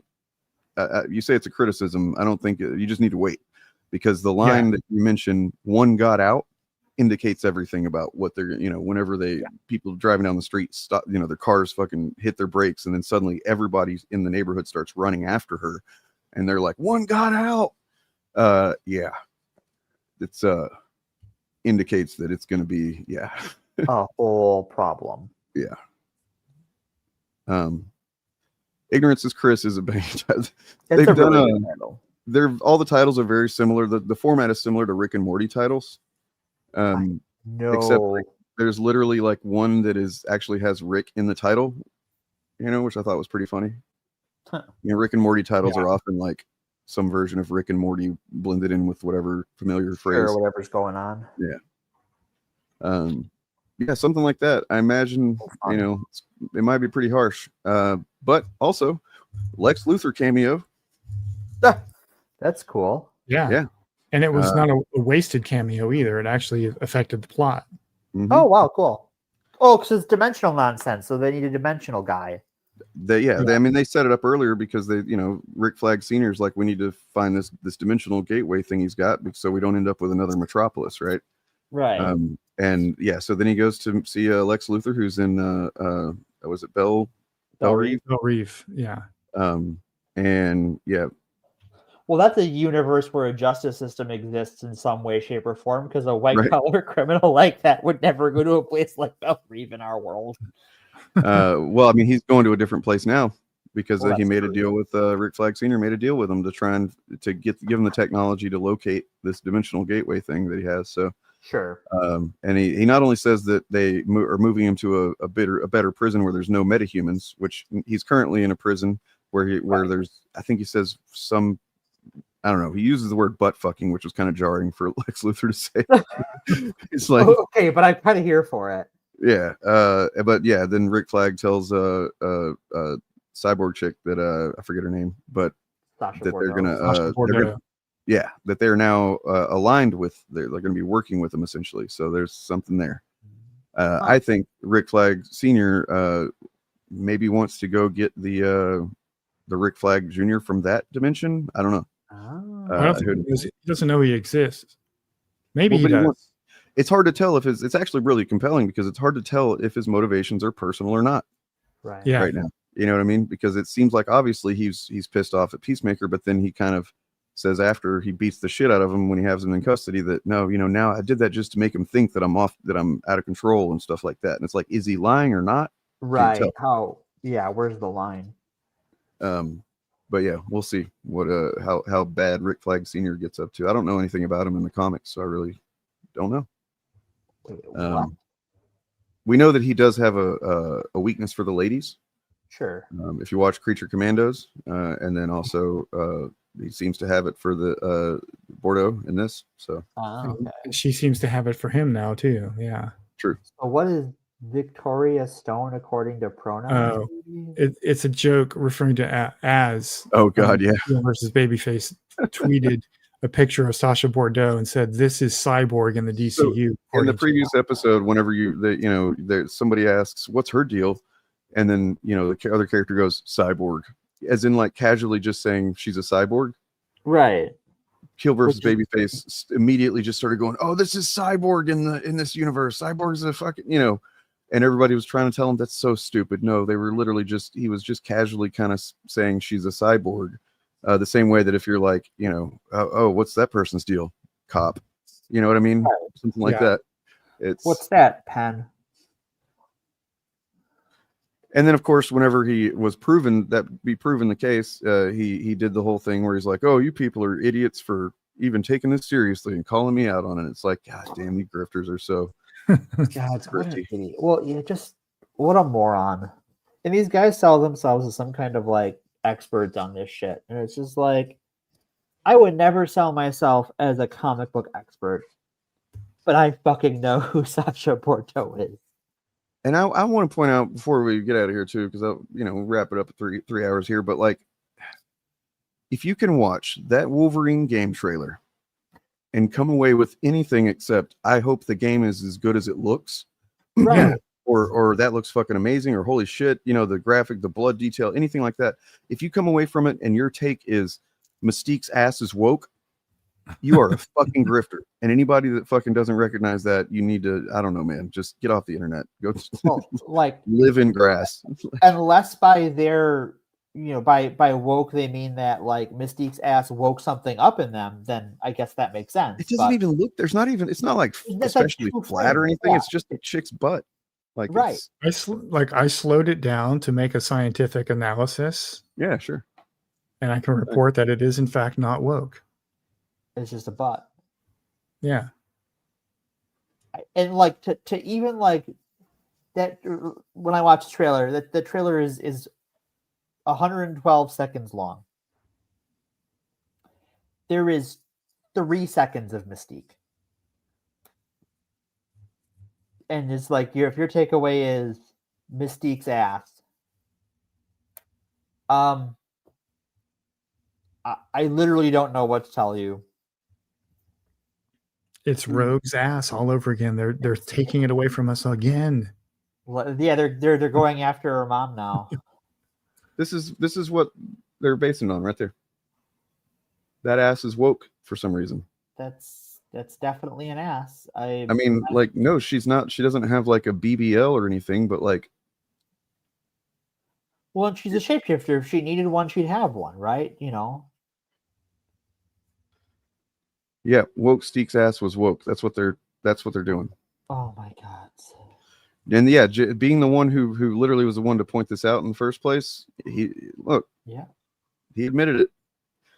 You find one little thing, you know what? I need to put together a little edit or something where I just take that audio clip and then just put this on screen, and you know. Because like just looking at this, if I did not know if someone was like, "Oh, this game is going to be terrible," and they showed me this screen, I would be like, "I literally don't understand what you're talking about." Yeah. Do they copyright claim for video game trailers? Yeah. Sometimes. Yeah. Man, if you haven't seen that, go watch it, guys. Like, holy shit. I've been waiting on this game for like 6 fucking years. What's up? It looks awesome. They have some XFAP. They have some what? Sorry. We could watch it on Sunday and do some XFAP. Yes, we could. And we can kind of break down what's going on there. Yeah. But yeah, it definitely seems like the ideal Wolverine game that you could possibly make. Yeah. It looks fucking phenomenal. I might even end up like live stream playing that, of course, next year when it comes out. But the only thing I don't like is it's on PS5 because I'm not gonna get one. See, that's the thing I do like, because I have one of those. You have one, right? So it works out for you. Yeah. Wasn't even upset that Steve Bloom wasn't the voice. Is it the same guy that did the mocap that's doing the voice? Because I watched the trailer about that showed the guy, and like, yeah, they seem to have chosen a pretty awesome guy for it. Maybe we'll watch that real quick, or we'll watch it Sunday. Watch Sunday, yeah. But like the guy that they got looks because with the Spider-Man one, the first, they've changed actors that are in the way he looked a little bit, and I wasn't ever really like completely 100% loving the look of Peter Parker in that. But I think they nailed Logan. It's pretty great. Yeah, I think the only thing with the like how he looks is I think with the beard and the cowl, it just looks a little off to me. Like I'm used to like one or the other. But it's fine. Oh, hey. I guess that's true. It's a friend of the show. We're about to wrap it up too. Yeah, you're just in time for us to leave. I mean, I'm down to talk to Eric for a little while if he wants to hop on. I got nothing else going on. I'm gonna bounce because it is about to be 2:00 here. So I am a Feel free to hop on, Eric. Morgan, thanks for being on as always. And we shall fap on Sunday. See you Sunday. Praise Bill. Praise Bill. Yeah, I'm guessing you just got off of work, Eric. So if you feel like hopping on for a few minutes, feel free. In the meantime, might as well go ahead and fap to Mystique's woke ass. No, I mean, look up that trailer. That's what I meant. Did you ever notice that, like, the first guy, the first look that he had, I've always felt like that first Spider-Man actor, the whatever, I don't know if it was an actor or what, but it looked like the perfect amalgamation of the 3 live-action Spider-Man actors. Like, legit. Like for the game? Yeah. I never paid that much attention to it. I don't play video Let me games. just pull up a picture here, and then you guys will see it. I know you will.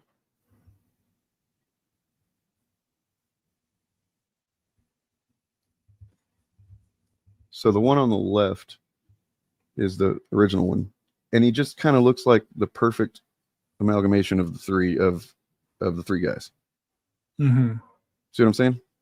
Yeah, the one on the right looks like Tom Holland. The one on the left is like all of them put together. Yeah. Mm-hmm.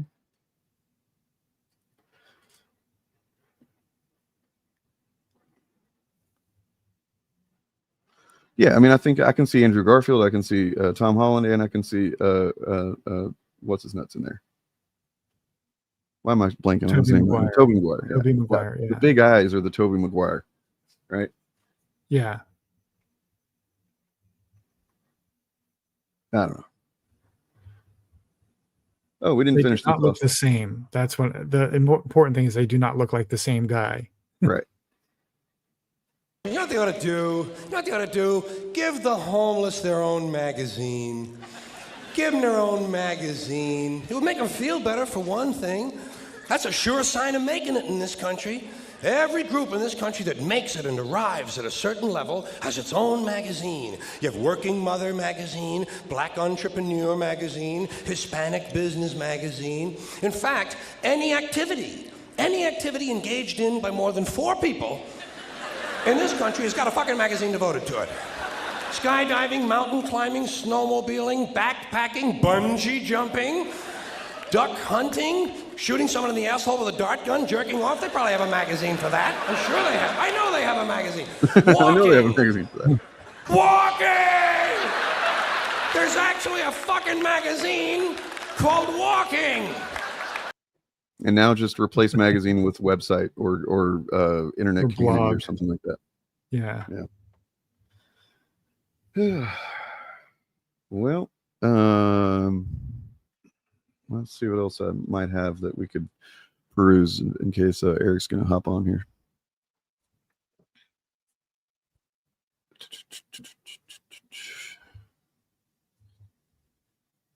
Oh, okay. Yeah, so we kind of looked at this. I showed it on the Shillcast the other day, talking about the Charlie Kirk grift.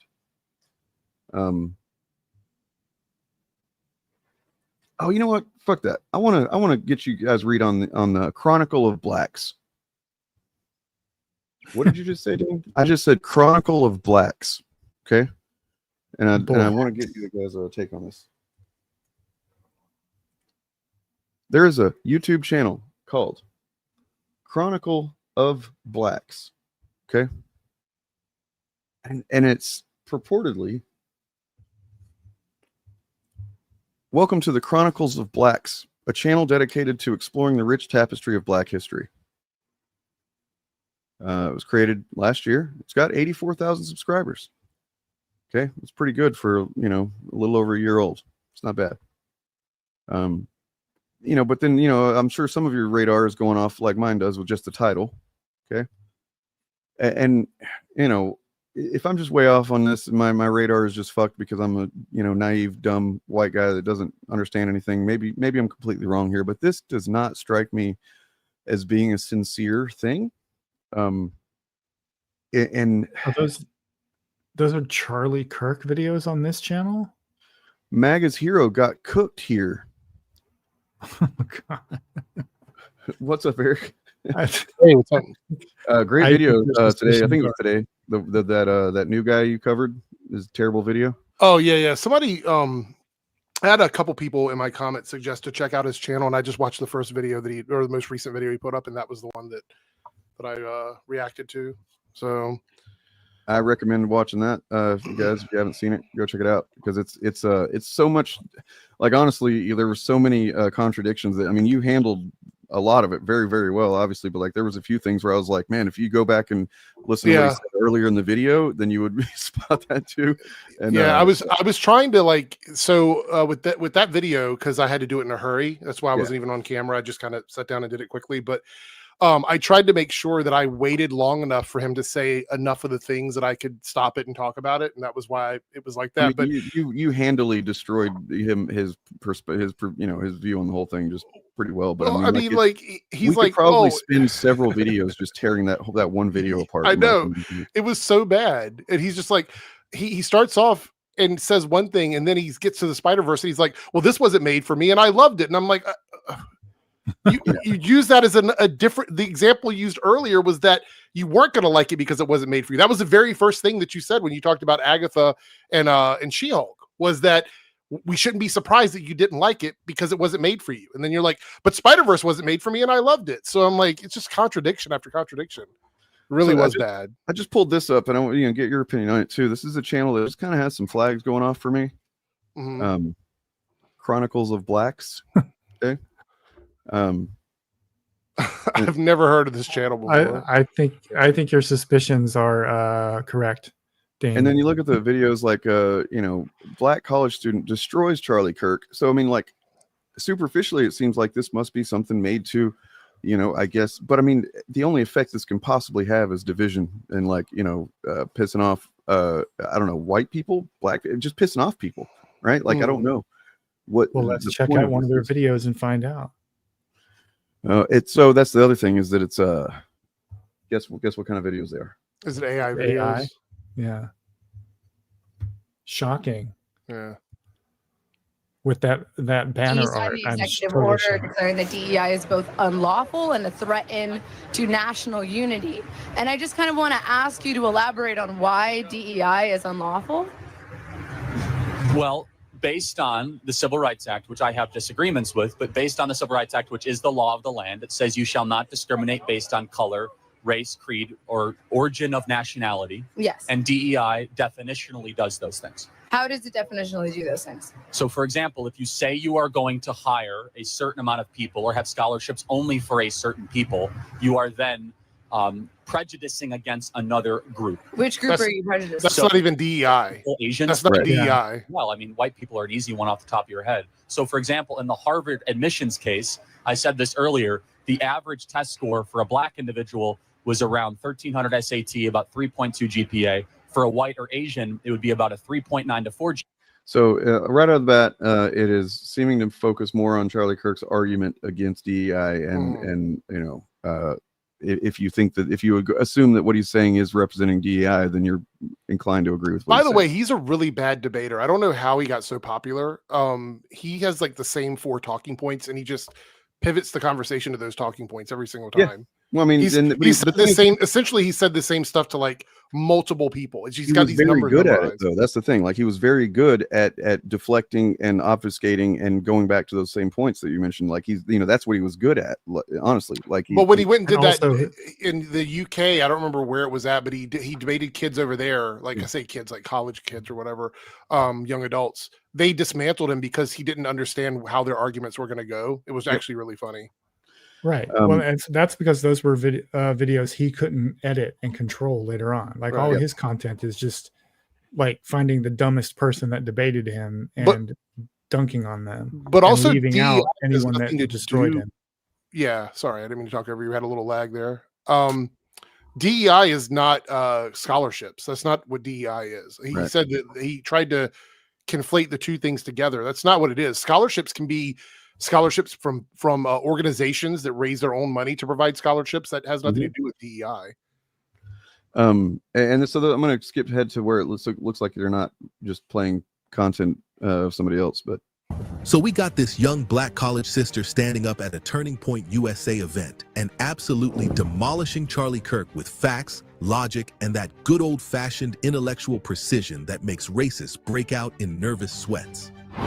She broke down his arguments about DEI, exposed his hypocrisy about merit, and left him looking like he wanted to crawl under the podium. But here's the thing. This is the same Charlie Kirk that MAGA is now calling a martyr for free speech and a defender of Western civilization after his death. It's almost certainly, it's pretty impressive, but I'm pretty certain it's AI voice. Yeah, I'm pretty sure it is. You can go. There's several websites you can go to, and you can actually go through and like listen to the voices, and you'll hear some of the voices on YouTube videos coming from those sites. I don't know. It's just it seems like didn't mean to do that. The only purpose of something like this is to just, I don't know, pound on fault lines. You know what I mean? And it's like I don't even know. It's tricky because I don't want to, you know.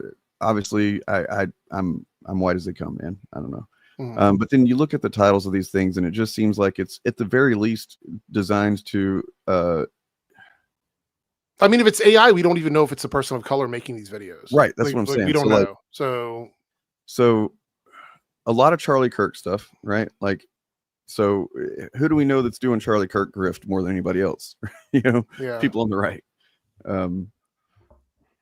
And then white people outraged after Chat GPT. You know, it just, these things aren't even stories that I feel like anybody's paying attention to. Yeah. And then look at the rate at which their videos are coming out. Right. Yeah. This is crazy.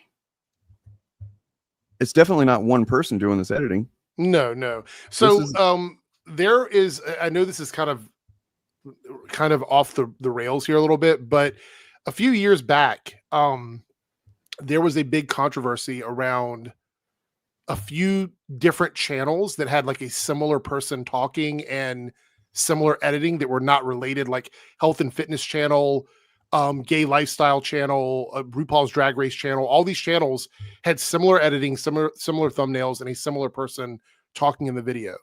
Come to find out, it was just a company sending scripts to these people, paying them money, and they would edit and get the videos up as quickly as possible on all of these channels. So they would make it look like the channel was ran by a person who was never on camera.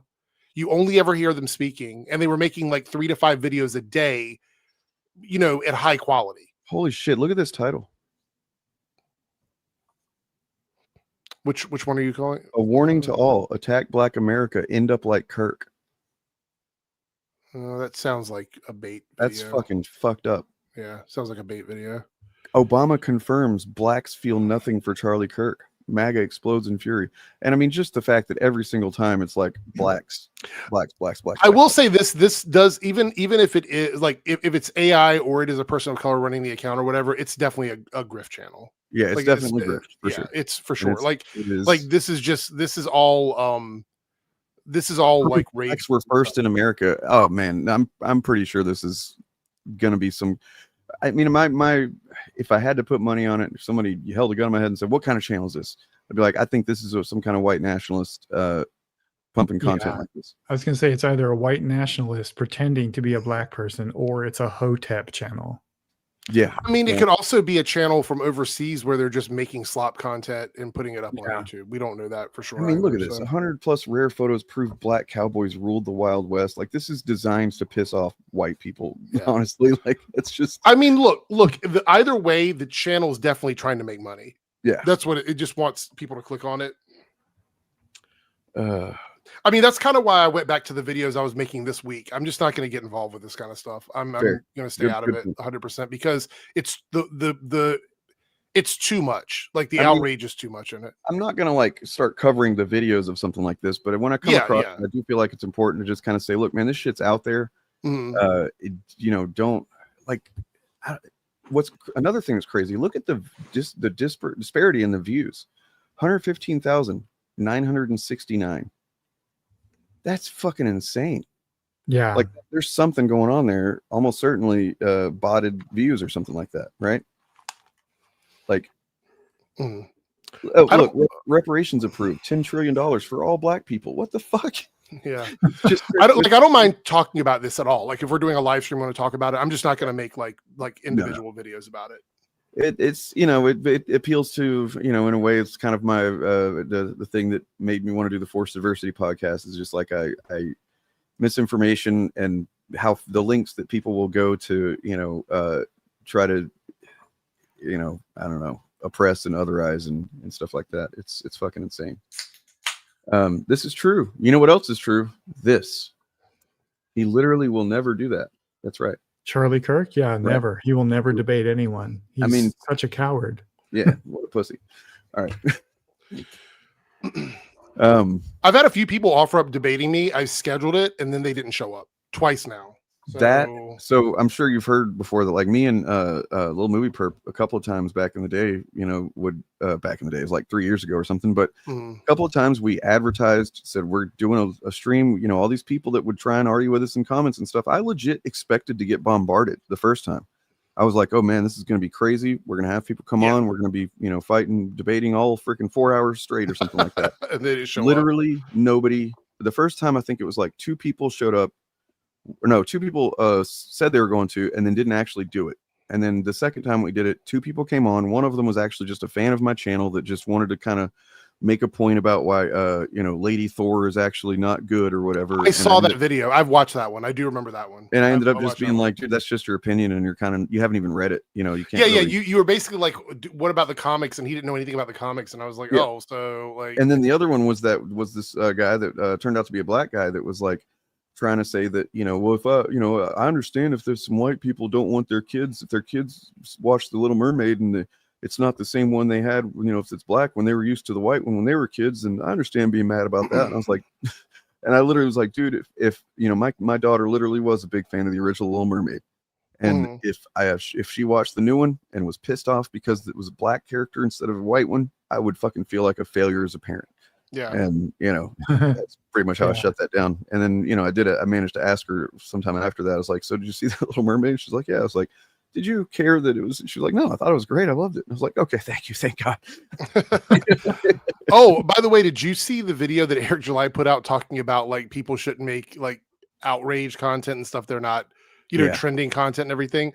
I reacted to that on my channel, and I didn't know if you had seen it because literally, and Bob, you might have seen it as well, but literally it's just him projecting everything that community does. Like, I was shocked. I'm like, what? So now you're calling out people that chase trending content? That's pretty much everybody that you hang out with does that. And he had just spent 2 weeks talking about Charlie Kirk. It's like, okay, what in the world?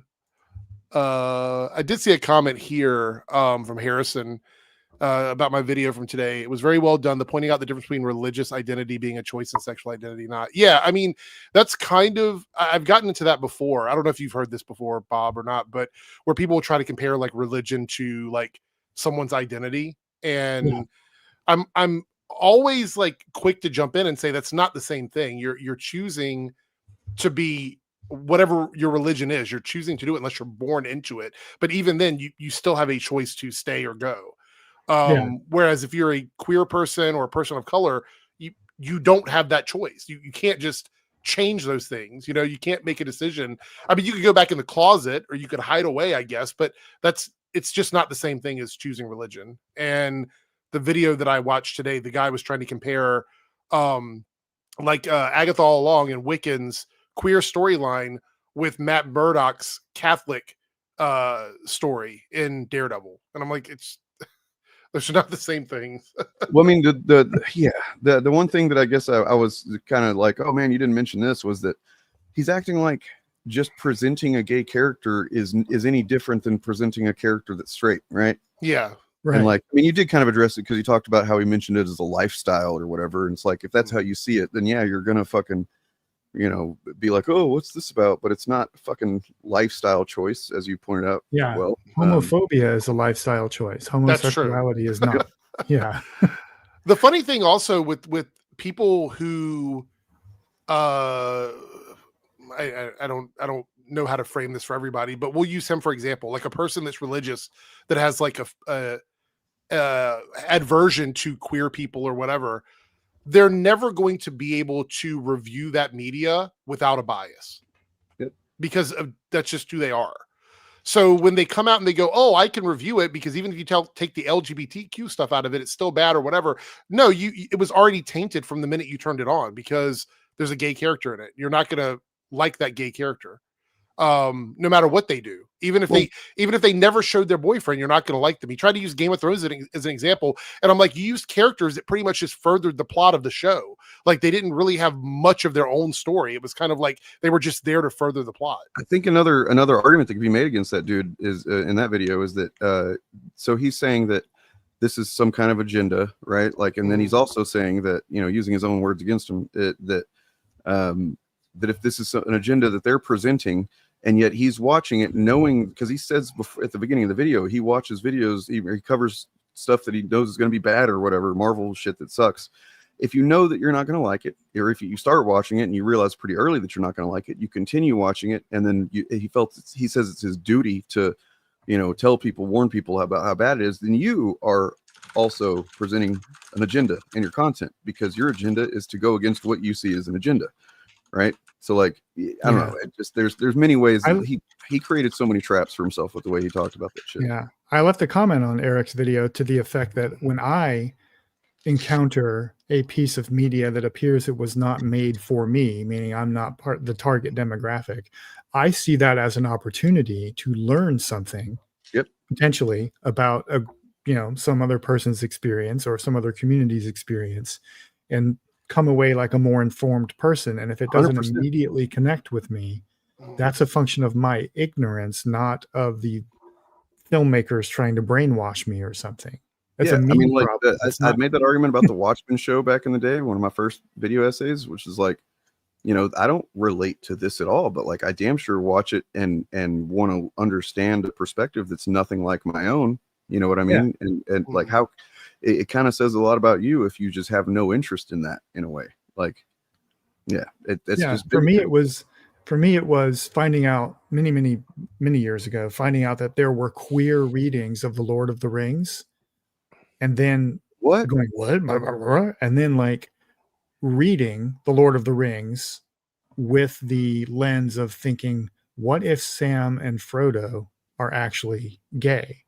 And it opened up like new layers of engagement with that story that I've loved Sam since I and was Frodo. a kid. I don't know. I'm not seeing it. I don't see how they could be. I mean, they're not. The author didn't intend that. I know they're but not, and I know that reading like is I know there that even in the way that text. it was filmed, it's done in a purely just like platonic friend way, like platonic love that has no. It's so free of any kind of bigotry or anything that it's not even a consideration that they might be. You know what I mean? That they're just that purely good friends. But at the same time, I did used to make jokes about how they looked at each other and stuff. Yeah. And yeah, but a queer reading of the story is a perfectly valid reading of that story. There's nothing in the text that says it isn't that, right? And so that was like my big lesson of learning that lesson. Like, yeah, I mean, that, to me, like Go ahead. it's weird to think that the only thing you should get out of a story is something you relate to, right? Like it's actually, that's such a limiting and boring way to look at. I mean, sure, there's plenty of stuff that you should read and watch and whatever that you relate to, but at the same time, there's so many like it's so many perspectives that you can't possibly ever inhabit yourself, and the best you can do is to kind of experience it through a good narrative, right? And I think that's a powerful thing that stories do, and to kind of neglect that or just like to shrug it off, dismiss it as an agenda or whatever the fuck, then I don't know. I just think that's somebody that doesn't really fully appreciate the power of narrative. Storytelling is an empathy technology, and if you don't use it that way, you're not using it correctly. I like that phrase. Storytelling is an empathy technology. Yeah. That's a good way to say it. And like another weird thing is thinking the only thing you should take away from a text is what the author intended. Yep. Because you're always going to bring your own experience to anything that you engage with. There's no way that you can't. And you're never going to perfectly know what the author's intent was. Mm-hmm. So that's an impossible project in the first place. But so many of these people act like they have the special insight into what the author actually intended. What they're actually doing is projecting their own experience into the media and just thinking that they're not doing that. They're mistaking their lived experience for the author's intent. I would say don't create those kind of boxes for yourself quite yet, because there actually is a precedent in the MCU for a multiversal variant looking like someone else and not being that person, and that being Ralph Boner.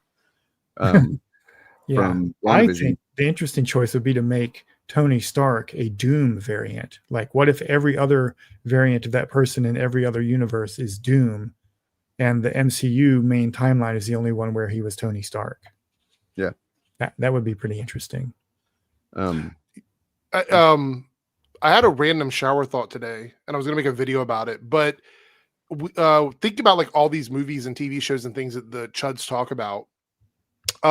They talk about how they're not very good, right? That they don't do enough, or the story doesn't make sense, or whatever dumb criticism they try to give it. But every criticism they have is completely surface level. Yeah. You know what I mean? It's like if I read into something and I try to dig deeper into it, like you were just talking about the whole gay reading of Lord of the Rings. If I try to read something into a story or a movie or whatever and try to interpret it, that's actually how the person making the thing intends for you to view it, to sort of take away something from it or to come up with your own perspective. These guys who talk about consume and don't question, that's literally the kind of content that they want. Yeah. They want stuff where everything is literally in your face and there's nothing else there. It's not any deeper. There's no double meaning. There's no allegories, none of that. Because remember, they got so mad about the X-Men being an allegory for oppressed people and things of that nature. They don't actually want that stuff. They talk about how, superficial all of this stuff is, but that's literally the kind of content they want, is superficial content. It's true. it kind of hit me today, and I'm like, yeah, I feel like, when people tell me, oh, they know what they're talking about, and you should listen to them. What am I listening to? Do they want everything to be plain and boring and simple? Well, so that's what that guy you covered in that video of the day made me feel like that if people were trying to get you to look at his stuff, that it seemed like, I mean, maybe I'm wrong on who was recommending it, but it seemed like maybe somebody thought that this guy would be a challenge for you. He was easy. And matter of fact, I'll probably never look at another one of his videos. His channel is the same kind of stuff that a lot of these guys do. There's a reason why some of them got really popular. It's a little bit of luck. It's a little bit of like charisma. It's a little bit of connections. Some of these other people have more money to spend on it and more people backing them. A lot of these smaller chud channels are literally just repeating the stuff that they say, but at a lesser level. Yeah. And it's so annoying because if you look at our circle, our group, everybody kind of chimes in, but they do it in their own way. Those channels all do it the same way. And for so long that's worked for them, but it's not anymore. I had somebody comment and go, well, you're saying their channels are always dying, even though they're saying Disney's dying and whatever. Yeah, they're saying it without having all the information. I'm saying it after doing the math and keeping track of it. So I can show you beat for beat why their channels are underperforming with actual public information. They're telling you they can debate the quality of a movie financially based on one number that's not even released by the studio. Mm-hmm. And in a rule of thumb argument about marketing, which by the way, I didn't know this and I actually did some digging. Marketing is done in quarters and it's spread out from one larger budget. Did you know that? I did not. Yeah. That's interesting. Yeah, it's always a separate income stream they assume it's going to be a loss. It's a loss leader for any business, really. Well, so I did realize one thing though, that it's not 100%. That they're definitely in large part, I think, responsible for weaponizing this false way of looking at things. But I watched a Joe Blow review kind of movie. You're like, well, what the fuck happened to whatever. Sometimes those can be entertaining depending on who does it because they have different guys that do it. But like what the fuck happened to this movie? Or I think it was Battlefield Earth or whatever. And I was like, I can laugh at that dumb movie a little bit. And, they end those videos by saying that it was made with this much budget and this much on marketing. So it's not, that there is more, and that those don't tend to be chuddy videos. Yeah. So well, yeah, I do know. Well, sorry, I didn't mean to cut you off. I was saying it's just a very common misconception that's been around a while. Like what happens is Marvel, each quarter, the Marvel department is given a certain amount of money for their budget, which is why sometimes a movie, the studios will say, we don't have money to promote that the way we want because there's nothing in the budget. It's not because they were given a lesser budget from the beginning. It's because they don't have enough money in their bank budget that they have for like that quarter. And then the next quarter comes around, another bank budget is given to them. So they have to decide how they're going to divvy that up. So a lot of times you have like 2 or 3 Marvel movies that come out in a certain block of time. They're all pulling advertising from the same bank, essentially. Yeah.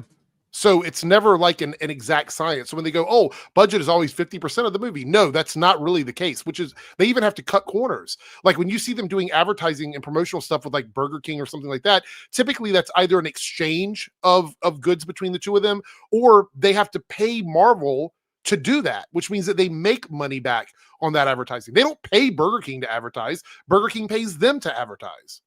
That's the way that works. So they don't even know what they're talking about with this stuff. They don't even know.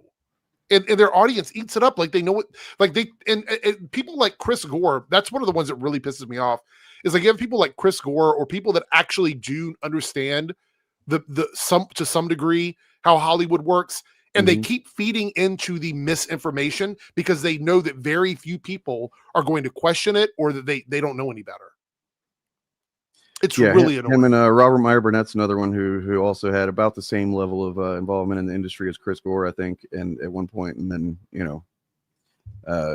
now he's just kind of says the same dumb shit. Isn't usually quite as chuddy, but he's definitely very Zionist in a strange way. He's just riding John Campia's coattails now, basically. Well, John Campia actually put out a video the other day, apparently, that he flat out comes out and says, he's like, I know people are aware of this because they follow my social media because he sees his social media as separate from his channel content, right? Yeah. And so he said he'll take jabs here and there, but like he flat out comes out and says that he is very much against the Trump administration, and apparently his dad is dying, I think, or something. His dad and his family lives in Canada.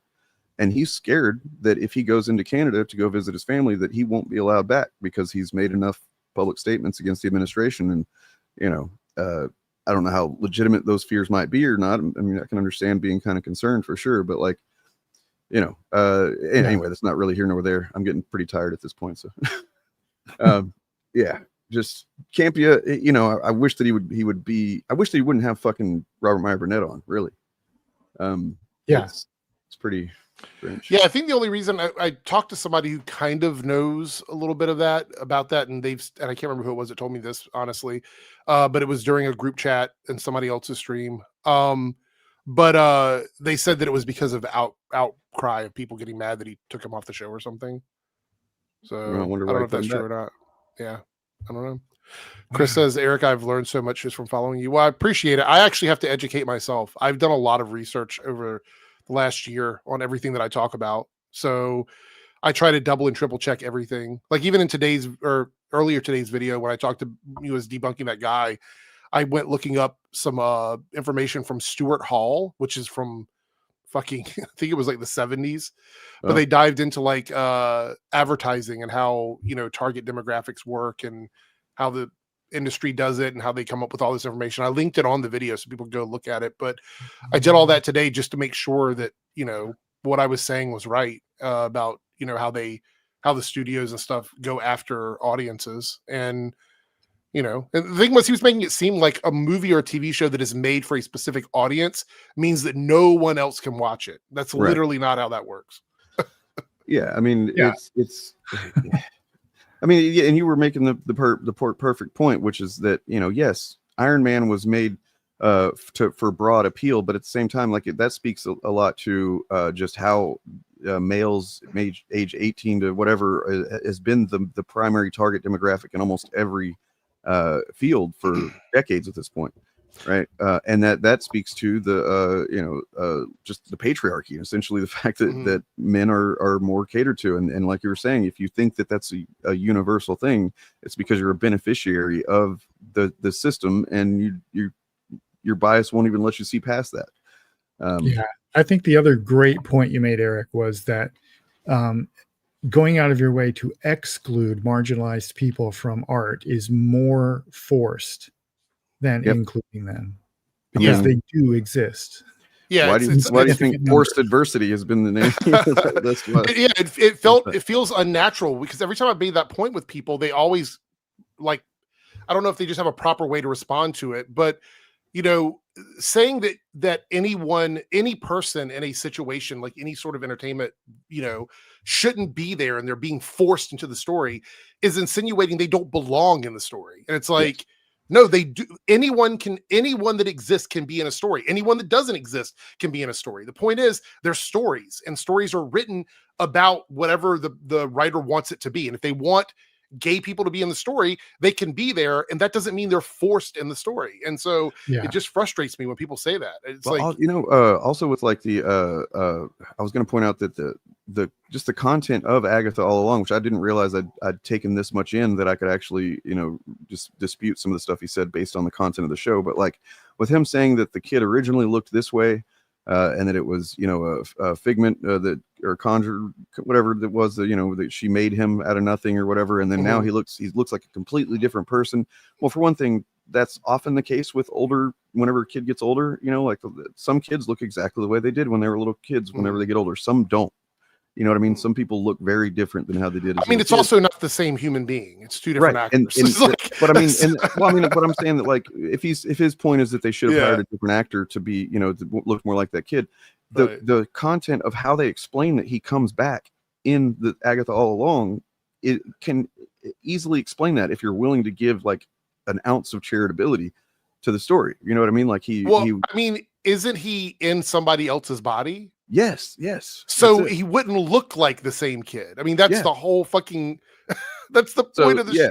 the story. I mean, that's what I'm saying. Like, I'm not trying to knock that you missed any points. It's just he had so much wrong with what he was saying that it's well, like. I mean, there was some stuff I wanted to say early on about how he was talking about the quality of like She-Hulk and Agatha, but I was going to get lost in the weeds at that point. I was like, I can sit here and argue all day about that, the subjective stuff. But you're right. I did miss that one. That was one. But I mean, I think what you do is actually really great because you do tend to stay out of the weeds of that stuff, and you kind of just focus on dismantling their arguments based on the things that they say. And I've been actually learning a lot from how to do that based on your content as well, just because I've been known to get in the weeds of like, well, this is subjective and blah blah blah, subjectivity, and it's just hard to argue subjectivity. But if you can take the words that they're using and point out how, wait a second, you just a minute ago said this and now you're saying this, you're full of shit. And that's well, the one thing I've tried to do myself, and I have to get better at it, and I think I've actually gotten better at it, is when I'm watching a video or reacting to a video and I've pointed out that something they've said is either subjective or wrong, I have to remember not to keep correcting them throughout the video, because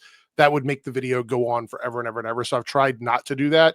But a lot of times when somebody says something that's incorrect, like 3 more times after I've already said that's wrong, it frustrates me because I feel like I have to tell them that it's wrong in the video. And I know for viewers, it's not satisfying to have to stop it every 5 seconds to say that. But sometimes I get so frustrated. You have way more patience with me than me too, because like there's a couple of things at the beginning of that video that basically, if by refuting those points, there's not a lot of reason to even continue watching his video. You know what I mean? Like there's just like, okay, so this, the foundation, your premise is completely flawed. Here's how it's flawed. And me personally, I would have just been like, I'm not even fucking listening anymore to this, because I've already shown that the entire foundation of this is fucked up. But like you have more patience. Well, the thing was, that's why like, was it like 2 minutes in the video? I'm like, okay, case closed, done with the video. Why did you even make this video? Because the thing was, once you've established that you're going to do it in bad faith, then what's the point? Like when he was like, oh, it's not for me, so I'm probably not going to like it. And it's like, okay, so you've just admitted that that your criticism is in bad faith, that you've got a preconceived notion. I think it's the right thing to do sometimes to continue on from that point, because it's not going to be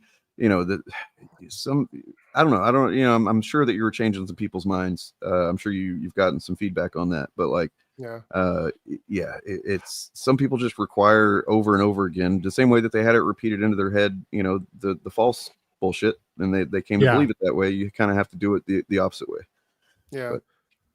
Also, I stopped in Birdman's been live streaming a lot of gaming, so I stopped in and chatted with him the other day, and he said he wanted to join us again on the Shillcast sometime. So hell yeah.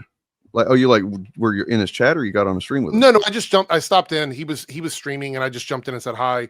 Okay. And he gave me a shout out and said that he would like to join us on another Shillcast. I was like, oh yeah, I'm sure we can make that happen.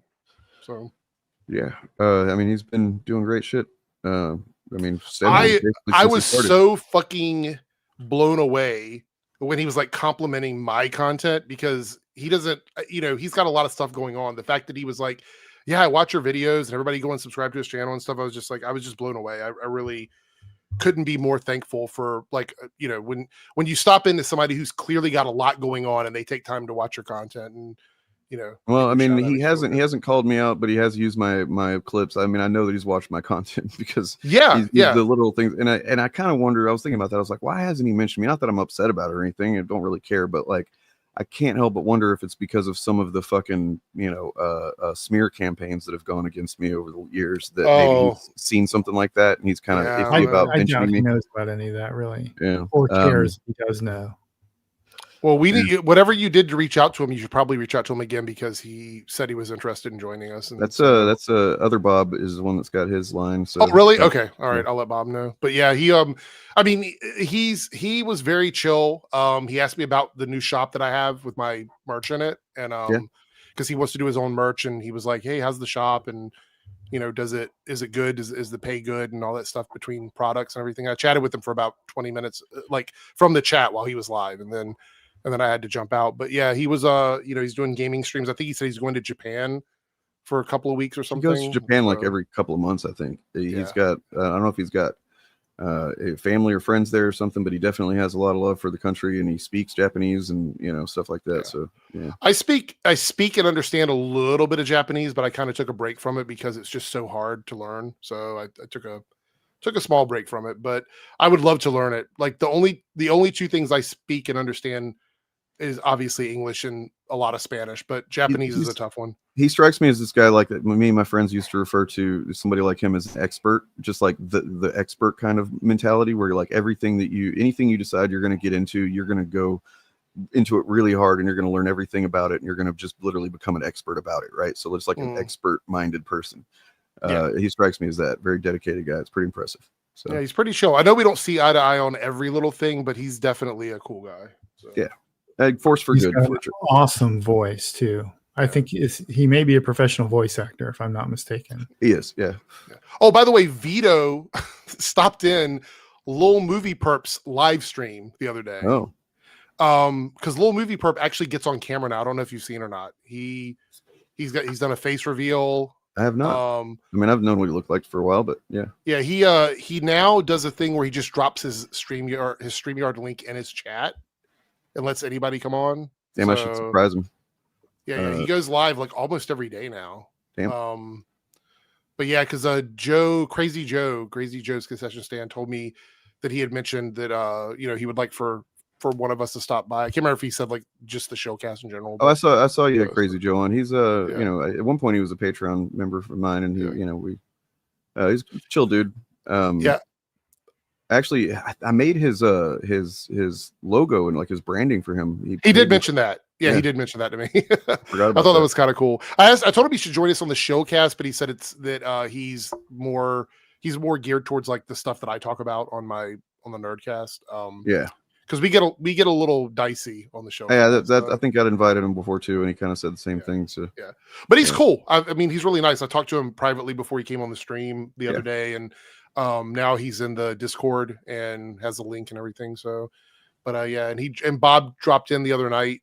Actually, Bob's dropped in a couple times. Not Bob of the old ways here, but Organized Chaos Bob. What days are you typically streaming? And like Mondays and Thursdays after 11. So it's like late night streams. So yeah, I mean, it's not. I just I didn't know if it was like an open thing, or if you would mind if I drop in or. The link is pinned in the Discord mod chat. So if you go in there, it's like right at the top of the chat. It's just pretty much for anybody that's a mod in my Discord can get the link. Sweet. So. Yeah. So Dane, in our time zone, that's they're usually on around 8:30, between 8:30 and 9.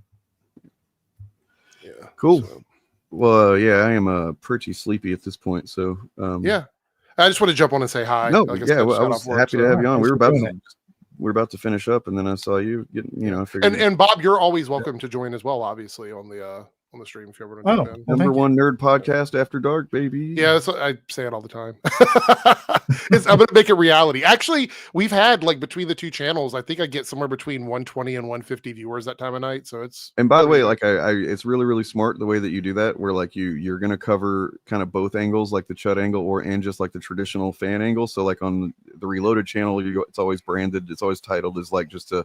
How you're going to look at it from a fan perspective, and then on this, I do the different thumbnail thing I got from you actually because of the Shillcast.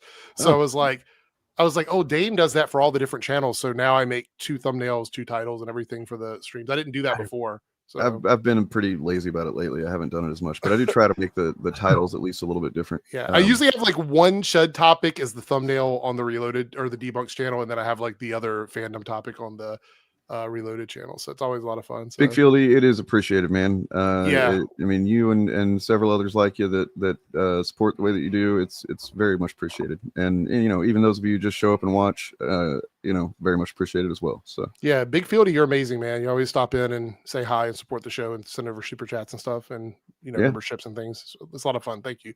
Yeah, I appreciate everybody that comes in. Like I said, seeing the numbers grow, seeing between the two channels, like 120 to 150 people in, for the 3 hours that I'm usually live.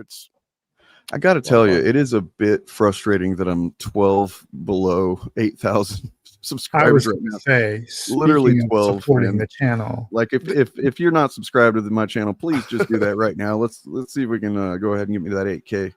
It feels a little bit like I don't know, like, man, I must have really plateaued like hard. You know what I mean? You're running up that hill like Kate Bush. Yeah, I guess so. It is there's part of me that thinks that maybe this channel has run its course, that maybe I need to kind of like adjust and start another channel and come at things from a different perspective. I don't know, because like at this point it's harder and harder for me all the time to separate the anti-fandom thing from just the larger political aspect of things. And I've actually gotten where I kind of get frustrated whenever people see it in such a isolated grift kind of way, and I like try to get them to see that it's not just a grift. There's way more to it than that, if you know what I mean. Yeah. And I don't know if I can find a way to start conveying that more clearly or what. Well, I'm going to start my third channel. Oh shit. So yeah, I'm going to do, it's going to be a reaction to like reality TV stuff again. I'm going back to that. So but that's completely separate from the other two channels. It's going to be a completely different like style and format, and it'll be much less stress to do that. So that one's going to be an easy channel. It's just a fun channel. I'm not even really going to promote it. I mean, I'll tell people about it, but I'm not really going to promote it between the other two channels. I kind of want it to just grow organically. So, but part of me thinks that maybe if I did another channel, it should be like kind of a like a more just cultural in general kind of thing, so that I'd be more free to swing out and cover something that I don't know, Ben Shapiro, for example, says or something, and not feel like I'm going too far out of my algorithm.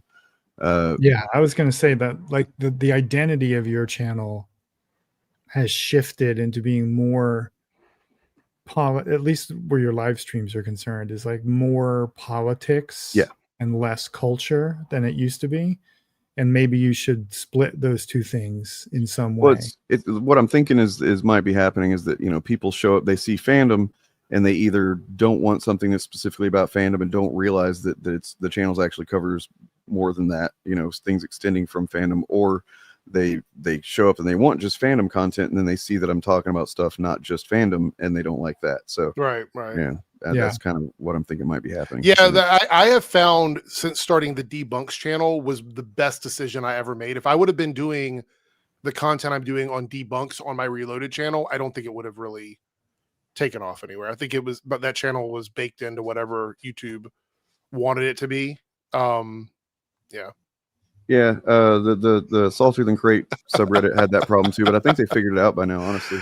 I realize that that's probably a big deal. Like I put that in the description for the channel so people will know, like if they come to the channel and they're like, what is this channel about? They click it and it's like, it literally says I mock them in the thumbnails and the titles. I don't have a problem with it. My moral and ethical bar is kind of low for that kind of stuff, because I feel like YouTube kind of forces you to play that game. You don't really have much of a choice. You will not, and I know it's worked. Like it's worked 100% because I show up in Chud Pipeline. So the reason it's also smart is because, as I've learned, there is a cap on people that are just want to like, it is smart for you to get to kind of hook people that are going to be against your content to a degree, especially now that you're doing debates and stuff, right? Like you want to get people perhaps that are thinking that you are a chud until they click on the video and hear what you're saying, right? As in like they're a chud, they think you're a chud, then they're like, wait a second, this guy's saying something I disagree with. Like that's, to a degree, is beneficial to you, I believe. It is, and I'm a little bit less. I don't ban as much, although there are a couple people that I have banned in my comment section, because I have to say, oddly enough, though, Bob Chaos has the worst comment section out of all of us. It's his comment section is so fucking bad. Like, I don't know how he puts up with it. It's because he had a whole channel for like a good several years where he didn't cover any of this stuff, and so it was like he just had all kinds of people that were engaging in this content showing up, and then that's how he eventually started noticing that, like, wait a second, what's this Comicsgate shit they're talking about? What's all this woke, So like that's how he came about it but I started my channel to address it. So I had standards, especially once I started realizing that my channel was attracting like, LGBTQ community and other autistic people and stuff like that. And it's like my rule became just, if you're going to be abusive to me or anybody else in my chat for anything identity based or anything, then you can fuck off. And I just I get it. Like I have a breaking point on my own in my comment section where I will ban, but it's a pretty high marker for me. But as long as they're focused on me, I don't care. If they're arguing with me and they're making comments about me, I don't care. But if they're talking about people on my podcast, or they're talking about people in the comment section to the point where it's like harassment, then I have an issue with these. People are like, why don't you ban this one person who's always talking shit about you? I'm like, because I don't care, and that's what they want me to do. They want me to ban them, so I'm not going to give them what they want. But that's just my own personal situation there. I typically just thank them for commenting and giving engagement to the video. That's a good point. And then they go away.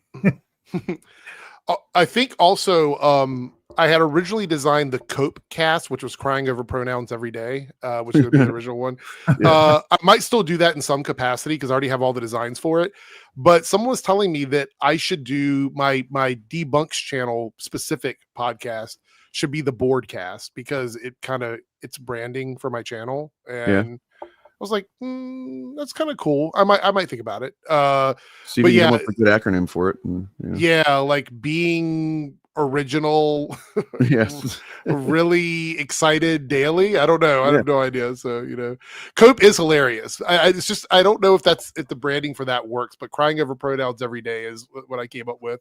But yeah, I don't know if I'm still going to do that or not. We'll see. I've got the entire the art for it. Everything is there. It's ready to go. I just haven't pulled the trigger on it yet and gotten started. So I have a kind of meme-ified version of Az doing the pronoun rant, right? Like it's it's obviously him, but it's not literally a picture of him. It's like a kind of outlined drawing version of it. Oh, I think I've seen that. That might actually be good. So you might be able to incorporate into your into the Copecast branding. I right? could. Yeah, for sure. Yeah, Big Fieldy, you grabbed one of my shirts. I thank you so much. I appreciate that. I've sold a few of those already, and I sold one of my hats. And there's also the Shill sweater. So anybody that wants to be a shill during the holidays, there's a Shill sweater on there now. So shill for whatever you want. Be a shill. You be shilling. That's right. Shill it. It's weird to make so much of your daily life and identity about being against things. That's what I think we should normalize more, right? Like it's just the idea that it's fucking weird to do that. Like before, I don't know, just whether or not there's the political aspect of it. Like obviously they're doing a grift aspect of it, but also just like who wants to hang out with somebody like that? Yeah, right? the miserable, like just being miserable all the time. I don't know if we can get a chud dumber than Az. I don't know. Did you see what happened with Tyrone Magnus though? I did see. Yeah. That's pretty dumb. I would say Tyrone is probably one of them. And what's his name? The one that debated with Bob that also fought with it. Yeah. That guy's pretty. Oh man, that guy is gone. Yeah. Man, did you see whenever we looked at some of his worst comments that he? Oh yeah, I was on. Yeah, deranged fucking shit. Yeah, crazy stuff. Anyway, I'm gonna get going. Y'all have a good night. Right. And please subscribe. Help me get to 8,000. Subscribe to Eric. Get Dane to 8K because I'm 100 away from 7. So get Dane to 8. Subscribe to Bob of the Old Ways. There's lots of people down in the description as always. If you're not subscribed to all of them, you should. That's the way that we kind of push back against this content that we don't like and we don't think is actually good for anybody. It's not that we don't just like it. There's lots of content we don't like, but it's actually harmful to fandoms and to people in general. And the way to push back is to, do algorithm stuff in our favor. Self-serving, but it's also just true. And I'm fucking tired. I'm going to show this Arnold Schwarzenegger video, the fake Arnold head thing on the way out because, it's fun. Y'all have a good night and see you on the Fapcast on Sunday. Bob will be there. You got anything before when you got Monday, Eric? Yeah, Monday. My AMA video will come out this weekend, but that's just going to go up late. So, cool. I have a question about your AMA video. I want to ask you sometime, but not on Okay. Math. All right. Yeah. Cool. Y'all have a good one. And peace. All right. Bye.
Do you want to see something super cool that only a few people have ever seen in their lifetimes?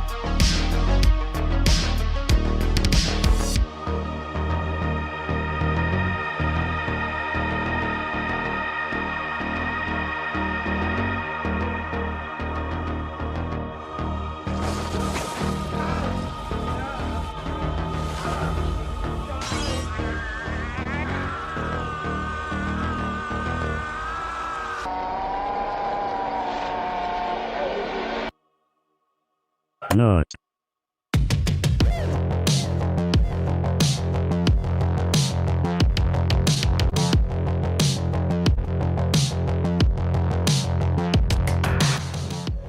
Count of three.